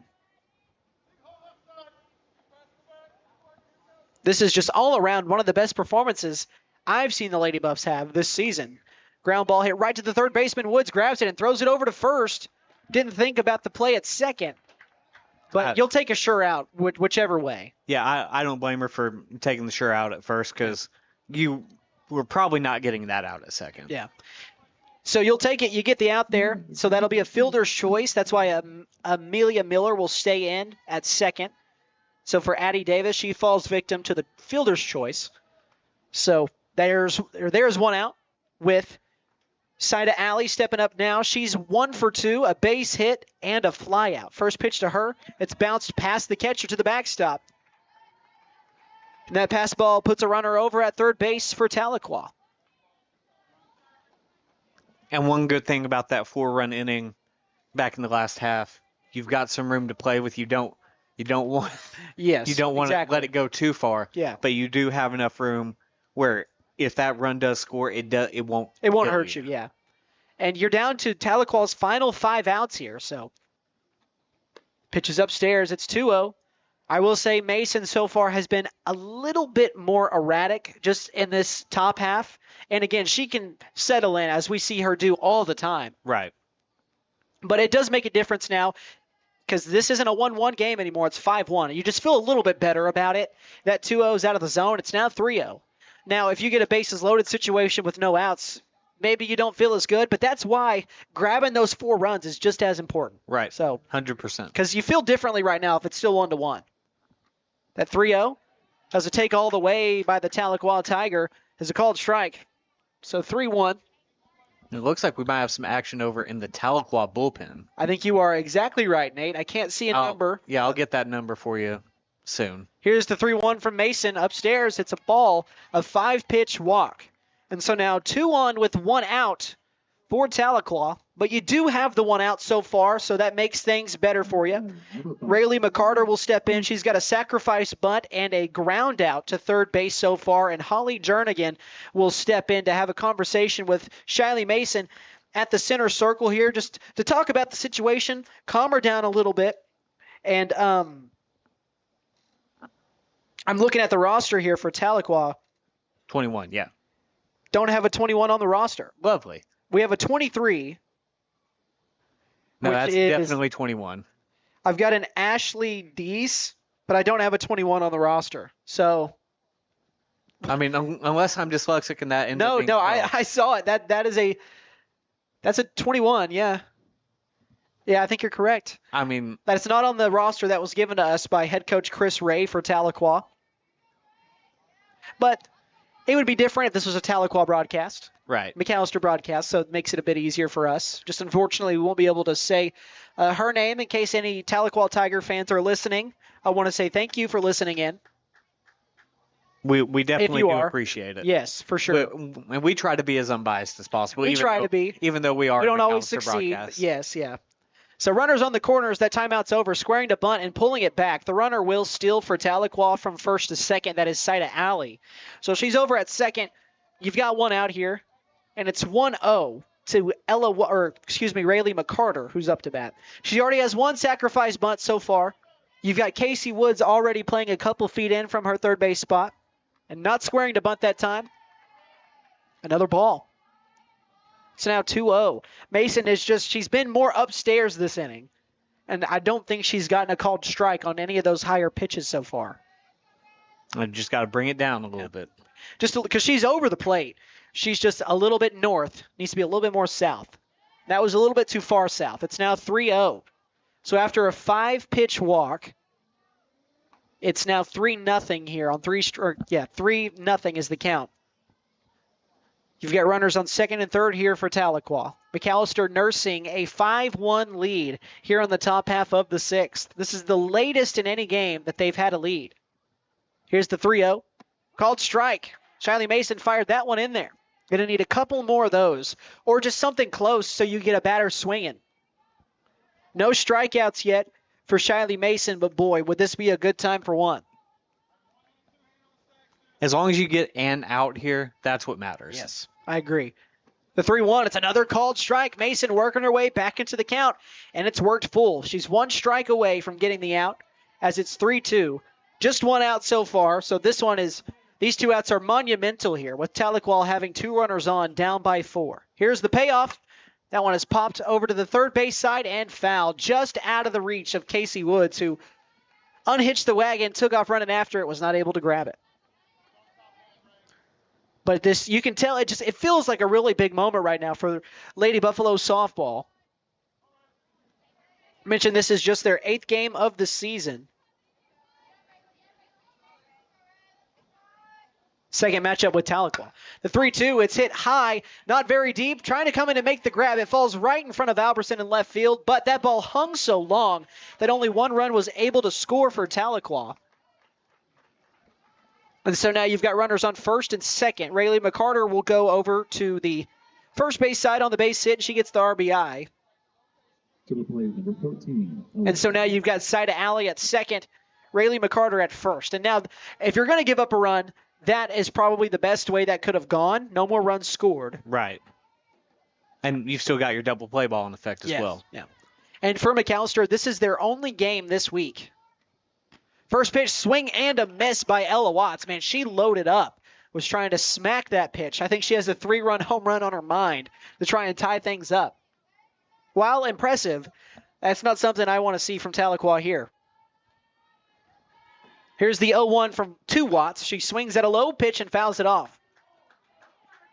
So Shiley Mason trying to get out number 2 here. And as Nate mentioned, you've got the double play ready for you as first and second base is occupied, which means you've got a force at third, second, and first.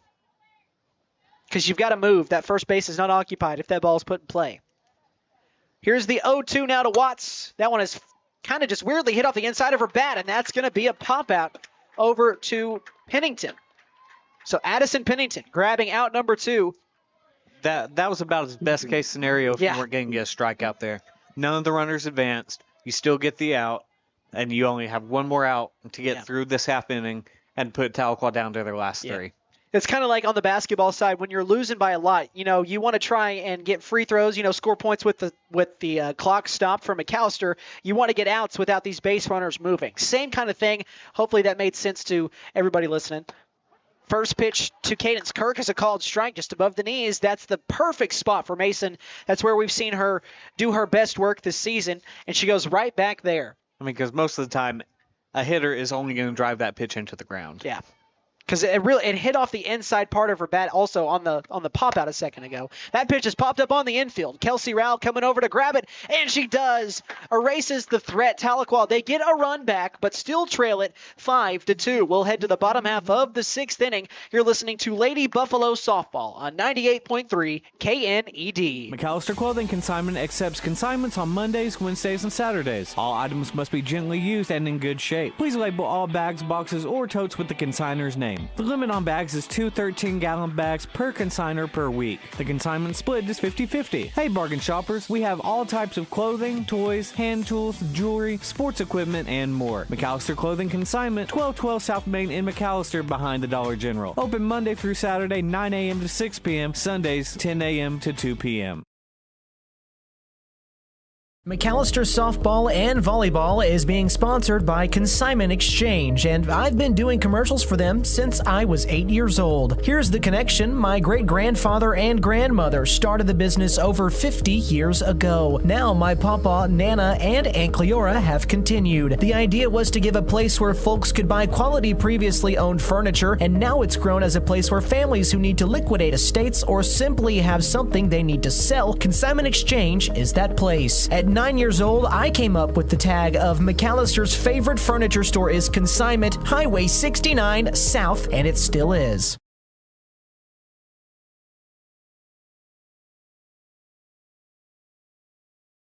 And the mystery player has been figured out. It was just an oversight on my part. So it's actually Riley Dotson who's been playing second base. It's just going to be an infield swap. Pitcher Ella Watts moves to second, and Riley Dotson moves from second to that center circle. So for Ella Watts, her day is done. She's going to finish with 5 innings pitched to her name. I believe all 5 runs are also earned. Right. She could re-enter the game in the circle. Yeah, that is fair. Man, I'm gonna have just in case. Yeah, that's something I'm still not used to yet on the softball side of things. Well, I mean, technically, you can still do that in baseball. especially if you still stay in the game. Yeah. Like, for example, Shohei Ohtani is the only person I could think of that would actually do that, yeah. Like, if you started the game on the mound, went out to right field, and then they decided to put him back on the mound, he could do that. He's also vying for, what, a 50-50 season? I think so. Yeah. First pitch swing and miss that time from Kelsey Rowell. I mean, if I'm not mistaken, he's already at the 40-40 club. Yes. Yeah. 40 home runs, 40 stolen bases. Yeah, he's going for the 50-50, and I believe Ronald Acuna did that a couple years ago. The 0-1 to Rowell, looked like that's the same call. Mason got a bunch of balls called on her right below the knees, but it's a called strike to Rowell this time. The only thing when it comes to high school umpires, obviously they're not going to be perfect. The only thing you ask for is just consistency. If that low strike is going to be a strike, it needs to be a strike all 7 innings. Here's that 0-2 to Rowell. A little bit lower below the knees. That one's a called ball. It's 1-2. And again, like I said, it's a thankless job. I've never done it, and so I'm not really in position to be criticizing umpires. It's just food for thought, kind of. So here's a 1-2 now to Rowell, looking for her first hit of the game. It's a little bit lower. Looked kind of like the one that was called a strike a second ago. I'll tell you, though, Riley Dotson coming in, she's got a little bit more steam on those pitches than what we saw from Ella Watts. And not to say Watts wasn't throwing hard, because she was, but Dotson just looks like she's got another gear. Here's the 2-2 to Rowell. Swing and a miss right through it, and that's a strikeout. The second one for the Lady Buffs today, the first for Rowell. And now that brings us to the top half of the lineup. Avery Alberson, Addison Pennington, and Rylan Less now. That's 1 through 3. You may not see Less now if a McAlester runner doesn't get on base. But things really all started with them back in the 5th. Alberson watches a pitch in the dirt. But it all started with them back in the 5th as Alberson got on base on the infield single. Addison Pennington had a single. Rylan Lesnow had a single. Casey Woods is hit by a pitch. And then Taylor Williams had a single as well. That's where the 4 spot came from. Alberson watches another low pitch. It's a called ball. So 2-0 is the count for Alberson, who is 2 for 3 today. 2 infield singles.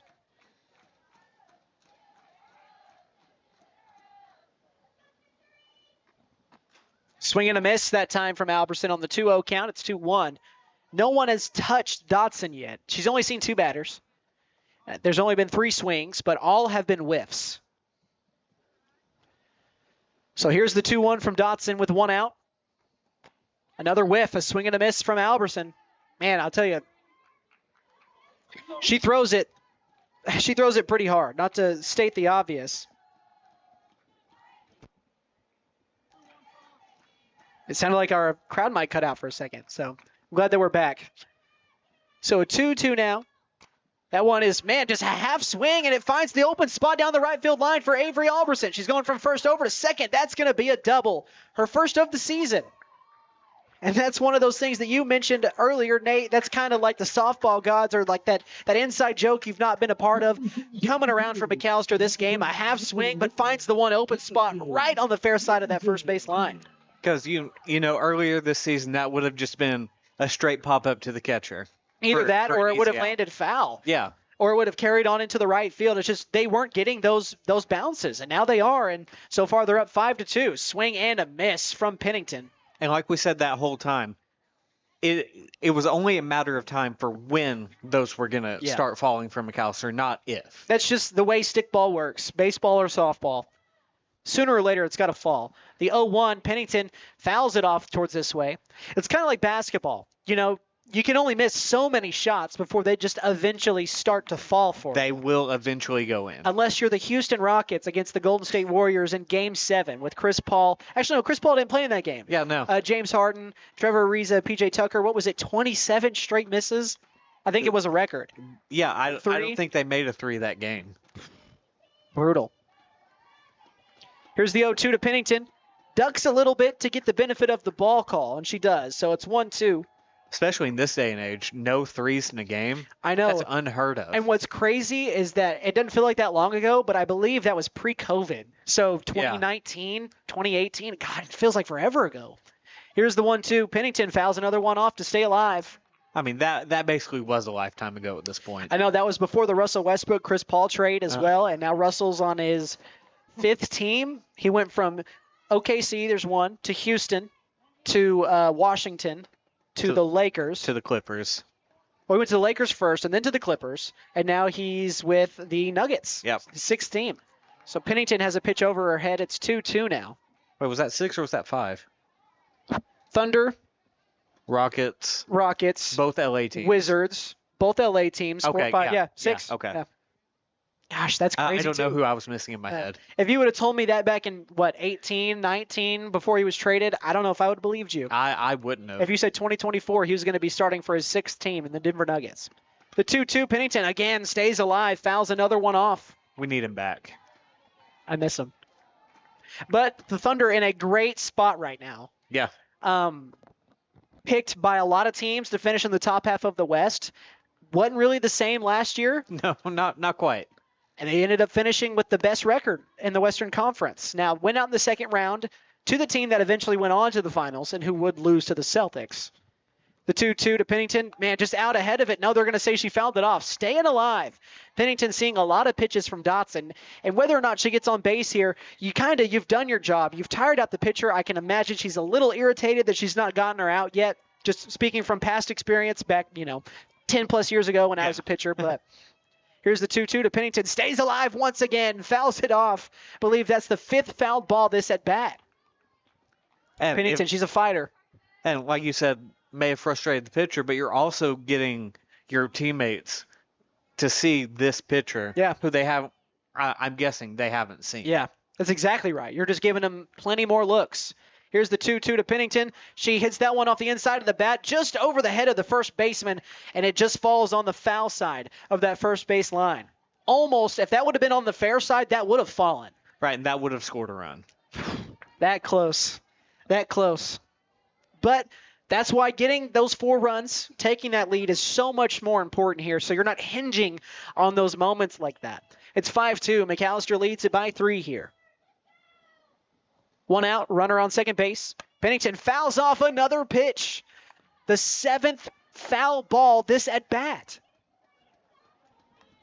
And it's a lot of foul balls. Now, I've seen more than this in the MLB, but in person, I don't know if I've ever seen this many foul balls in one at bat. I believe I saw a 15 pitch at bat at one point. But how many of those were foul balls? That was quite a few of them. And the 2-2 swung on and missed. Pennington, while, she probably feels bad about the strikeout, there's nothing to be ashamed about in that at bat. You saw 10-plus pitches there, if not 10 on the dot, and now you're giving Rylan Lesnow a great look at this pitcher with a runner on second. If you're Tahlequah, that's the last thing you want to see coming up here. I completely agree. Because Lesnow, as I mentioned, she didn't get things started, but she had the first RBI with that single. Right. She also had the double for a single back in the third. And with Albertson's speed there at second, a base hit into the outfield will score her. You're exactly right.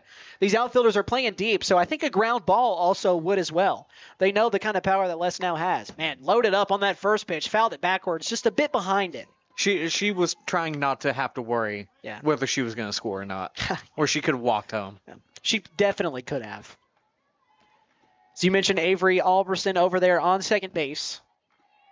McAlester leading at 5-2 here in the bottom half of the 6th inning.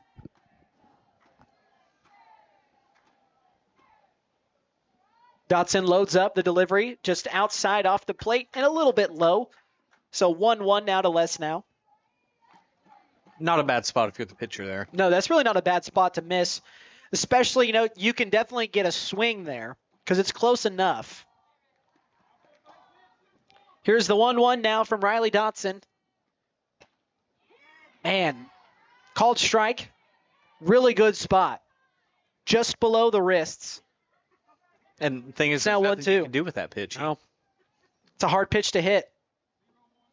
Go, Dot, stay hot. Much easier said than done, especially up here in the booth. Here's the 1-2 now with 2 outs. Runner on second for Lesnow, and she's going to swing and a miss, and that's a strikeout. So McAlester, they do get a runner on thanks to the double, but no more runs across as we now head to the top half of the 7th. McAlester can win it here as they lead Tahlequah 5-2. We'll be right back. You're listening to Lady Buffalo Softball on KNED. Hey guys, it's Sam from Sam Wampler's Freedom Ford in McAlester and Eufaula. With 2 locations to choose from, we have close to 200 vehicles on the ground and coming in. And with vehicles starting at $29.95, we have something for everyone. And if you need parts or service, we are loading up at both locations to serve you better. Plus, with our mobile service van and our pickup and delivery, we can help you with sales and service no matter where you are. So come see us at Sam Wampler's Freedom Ford in McAlester and Eufaula and let us make it happen for you. McAlester Clothing Consignment accepts consignments on Mondays, Wednesdays, and Saturdays. All items must be gently used and in good shape. Please label all bags, boxes, or totes with the consignor's name. The limit on bags is 2 13-gallon bags per consignor per week. The consignment split is 50-50. Hey bargain shoppers, we have all types of clothing, toys, hand tools, jewelry, sports equipment, and more. McAlester Clothing Consignment, 1212 South Main in McAlester behind the Dollar General. Open Monday through Saturday, 9 a.m. to 6 p.m., Sundays, 10 a.m. to 2 p.m.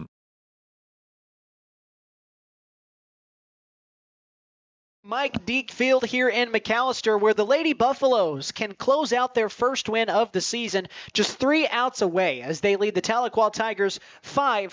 Shiley Mason, it looks like she's going to go the full 7.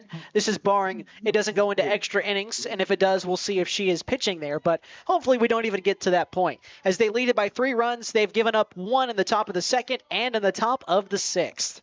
Leading things off now for the Tigers. I will say that pitch was in the dirt for ball 1. It's Reagan Jackson. She's 1 for 2 today, a single and a pop-up to second base. So, Mason, you don't really have to do anything crazy here. You just want to avoid the walks. Here's the 1-0. She hits her. To be fair, she did avoid the walk. Yeah. That was just a little, just trying to be funny there. Probably ill-timed. No, you're good. But the free passes, that is the one thing that really bit McAlester earlier in the season that we haven't seen as much, especially in this game. And that's the one thing, especially with where you're at now, you want to avoid. And 1 doesn't really hurt you, especially if you can take care of business. But the other bad thing is that now this is the top half of the lineup. You've got 1, 2, 3 due up for the Tigers. Holly Carnes watches a pitch in the dirt. It's 1-0 here. And now I also, for those of you, if anybody's confused, it's the top of the 7th. If Tahlequah does take the lead or tie it up, regardless, McAlester will get another chance to bat. If not, the game ends in the top half of the 7th here. Which is obviously what we're hoping. Yeah, that is the ideal outcome. Nice pitch that time from Mason. Finds the inside corner of the zone. It's 1-1. She's going to eyeball the dugout, get her signal, and she's already back on the rubber. Mason towing the slab. Here's the delivery. That pitch is skied out to right center field. Coming over to make the play is Coral Coy, and she'll make it for out number 1. Lady Buffs 2 outs away from their first win of the season. Riley Dotson up to bat now. Dotson is the pitcher who just came on in relief of Ella Watts for Tahlequah. For Dotson, she's got an 0 for 3 day. And Holly Jernigan is coming over to have a conversation with the home plate umpire. Nothing is changing on the infield, though.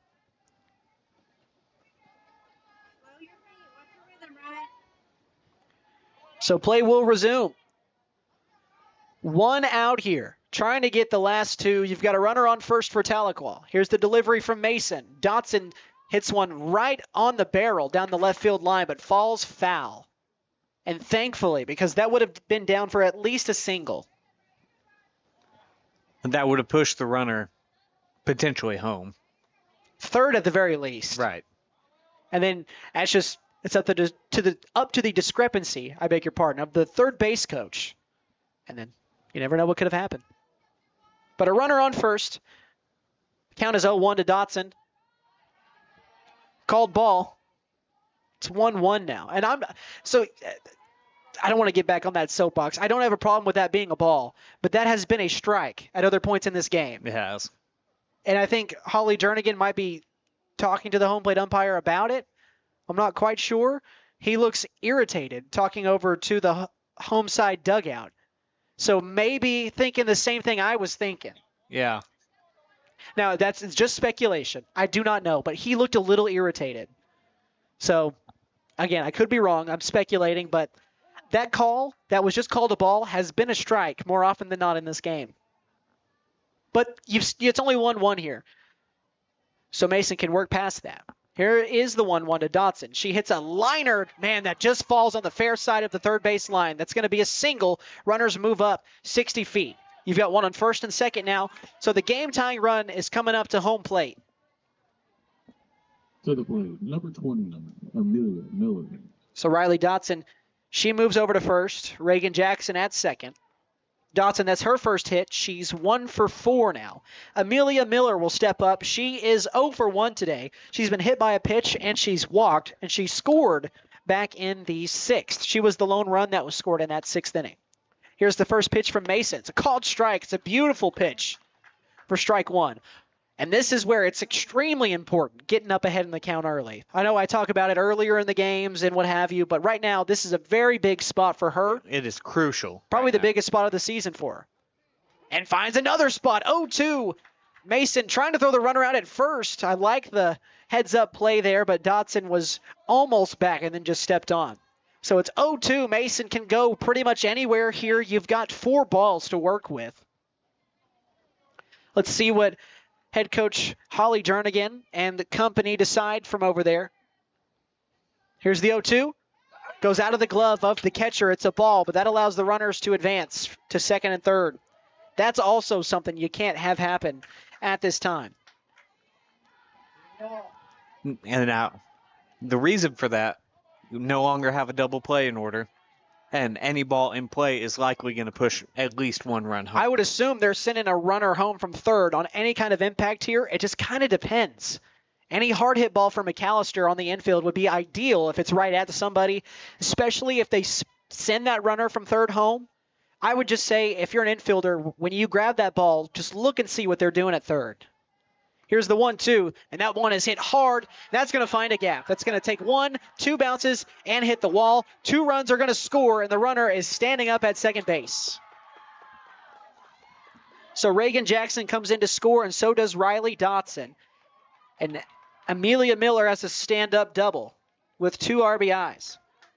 And just like that, it's a 1-run game, and you've got a runner in scoring position for Tahlequah. So Addie Davis will step in now.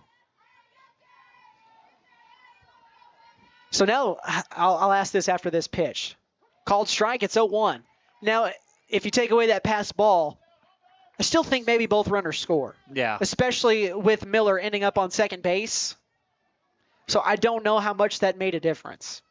Here's the 0-1. Swinging at a pitch low. It's right to Les now, but she misfields it. But the runners do not advance. So Les now, she did at least one good thing there, which was knock the ball down and not let it get past her. Because if it does, a run is scoring.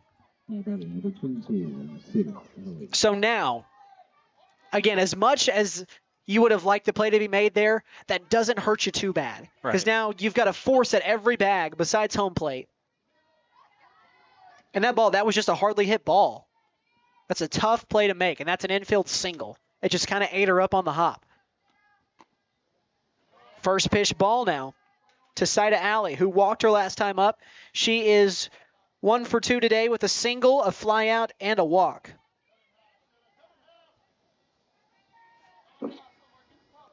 Here's the 1-0 now to Alley. Called strike from Mason. If you're just joining us, folks, McAlester, they trailed this game early 1-0, tied it in the third, and then added 4 runs in the bottom of the 5th to go up 5-1, and now it's the top of the 7th. They're 2 outs away from the win, but Tahlequah has closed the gap as it's 4-5. And a called strike, it's 2-2. And that's the same pitch that Coach Jernigan argued about earlier that should have been called a strike that was called a ball. Count is 1-2. You are correct. I got caught up looking at the board. It is 1-2. Ground ball over to third base. Casey Woods fields it, steps on the bag, but I believe that was a foul ball. It was. But the fact, though, that she already knows that she can just step on her bag, because sometimes, especially at the high school level, you'll see things maybe where people panic, and just very calmly she stepped on that bag. And so she knows if she gets another one, that's what she's got to do. And I would assume she's going over to first. Here's the 1-2 to Allie. That's another ground ball hit up the middle. Lesnow, she's going to grab it and throw it over to first. They're just one out away now. Runners at second and third. And I think that's the right play because especially in softball, it's so hard to turn to with how close these base paths are. Right. So that is the right play.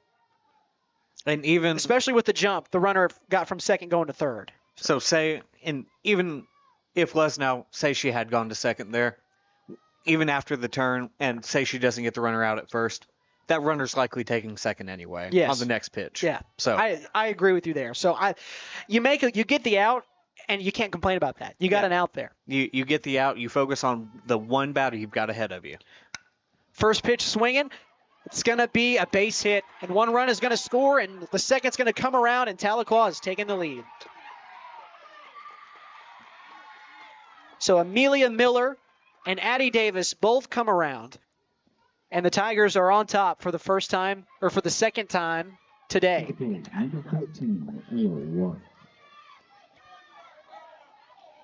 It's a tough break. It really is. It's a tough break. These Lady Buffs, it's been a struggle at times, and they go up 5-1. You feel good about it, and it's tough so far. Now the game is not over. McAlester is going to get a chance to hit here in the bottom of the seventh.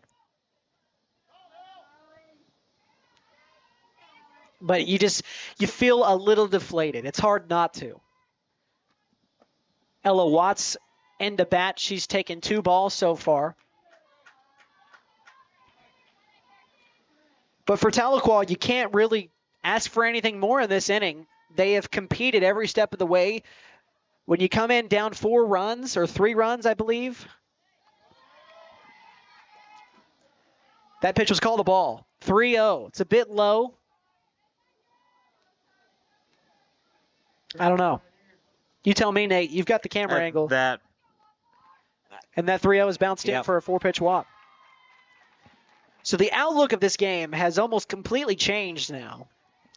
So we talked about McAlester having the momentum after getting those 4 runs in the bottom of the 5th. All that momentum has completely shifted over to the Tahlequah side right now. 100%. You can hear it. I mean, they're directly underneath us. We can hear them. They're celebrating. They're happy. First pitch is a called strike to Cadence Kirk. And, I mean, as they should be. I mean, they've scored 5 unanswered after McAlester actually scored 5 unanswered of their own. Yeah, you were exactly right. And that pitch hits her. Bases are loaded with 2 outs. And this is a situation where maybe you got to think about going to someone else. And that's not to say that Mason can't get it done. It's just, you know how hard it is to pitch 7 innings every single game? I mean, I know that softball is a bit different. It doesn't wear your arm down as much, but you know that she's still tired. But the bases are loaded after the hit by pitch.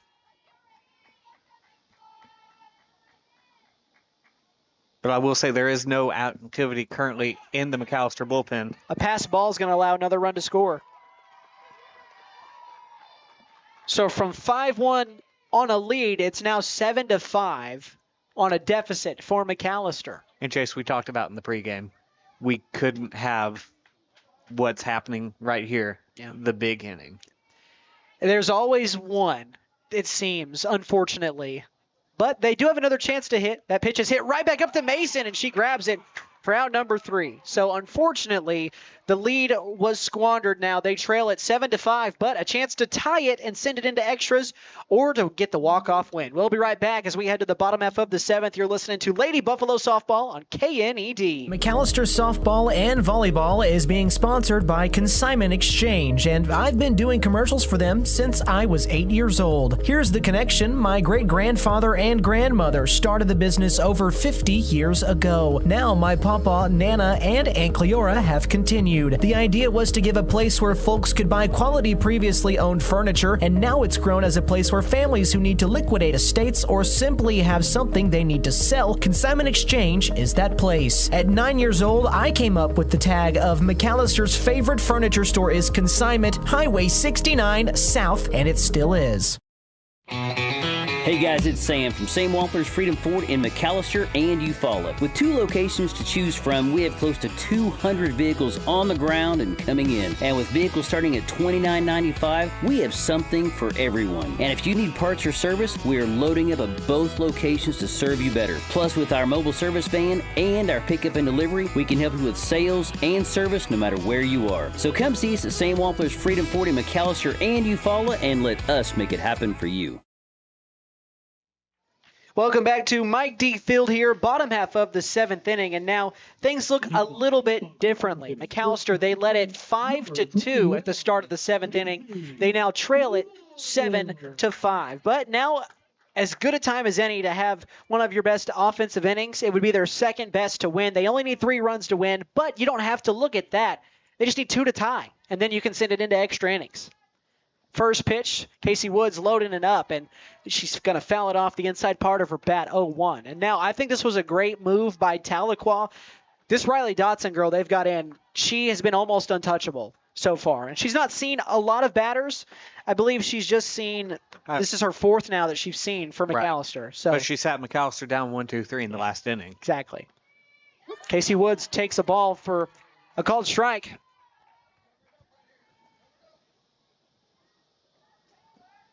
0-2 now for Woods. She'll step back in against it.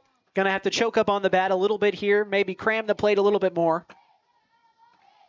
Dotson with the 0-2 upstairs, way upstairs. So it's 1-2. Getting a pitch back. But that just goes to show you, not even just in sports, or I guess not even just in softball, but sports in general, things can change on a dime. The 1-2, Woods swings and misses. That's a strikeout. Tahlequah is 2 outs away from a comeback win now.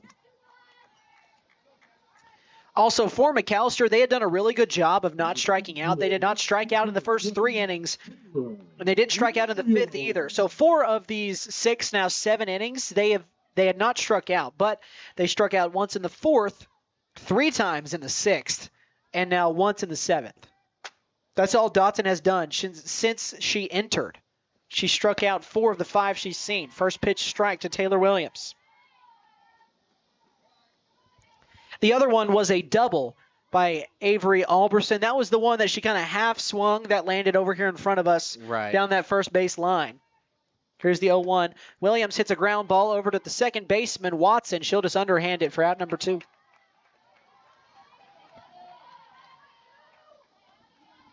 Number 4. So Coral Coy, the last line of offense for McAlester to try and extend this and bring this one back. If not, the Lady Buffs will fall to 0-8 on the season, and they'll get 9 days off unless my schedule's incorrect. They should be back in action next Thursday, so a week from this Thursday. Here's the first pitch to Coy from Dotson. Man, just blew it right by her. Dotson is in a different gear. I know I've mentioned earlier this season that they faced some tough pitching. This might be the toughest pitcher they've seen. I don't know. I still have that Stigler pitcher. That Stigler pitcher, she was pretty good. Here's the 0-1. Coral Coy's right behind that one again. A swing and a miss. So McAlester 1 strike away from a 7-5 loss to these Tahlequah Tigers. Dotson sets the delivery. Swing and a miss. No, they're going to say she fouled it off. So staying alive, she probably would have been safe at first base, though, if that would have been a swing and a miss, because they got past the backstop, hit the bottom of it, and shot up in the air. Right. So she might have been safe on the pass ball, and then you bring up Shiley Mason. You never know what could happen.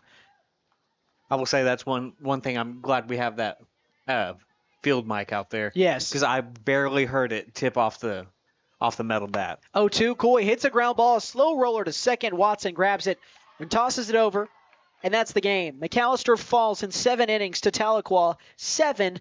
We're going to take our final break, and we'll come back, and we'll go ahead and recap this one and get you ready for when our next broadcast is going to be. Before we take this break, did want to say one of our sponsors is Consignment Exchange. I've been doing commercials for them since I was a kid. My connection is that my great-grandfather and grandmother started that business over 50 years ago. Now, my Nana, Papa, and Aunt Cleora have continued it with the idea to give a place where folks could buy quality previously owned furniture Now it's grown as a place where families who need to liquidate estates or simply have something to sell, well, Consignment Exchange is that place. I came up with the tag at a young age that McAllister's favorite furniture store is Consignment at Highway 69 South, and it still is. We're going to take a 60-second break. We'll be right back. McAlester loses 7-5 to Tahlequah.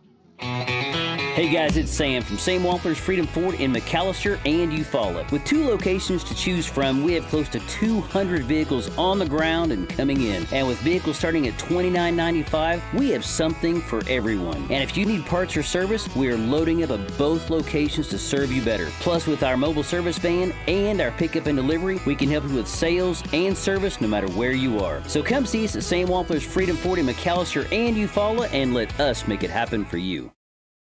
McAlester Clothing Consignment accepts consignments on Mondays, Wednesdays, and Saturdays. All items must be gently used and in good shape. Please label all bags, boxes, or totes with the consignor's name. The limit on bags is 2 13-gallon bags per consignor per week. The consignment split is 50-50. Hey bargain shoppers, we have all types of clothing, toys, hand tools, jewelry, sports equipment, and more. McAlester Clothing Consignment, 1212 South Main in McAlester behind the Dollar General. Open Monday through Saturday, 9 a.m. to 6 p.m., Sundays, 10 a.m. to 2 p.m.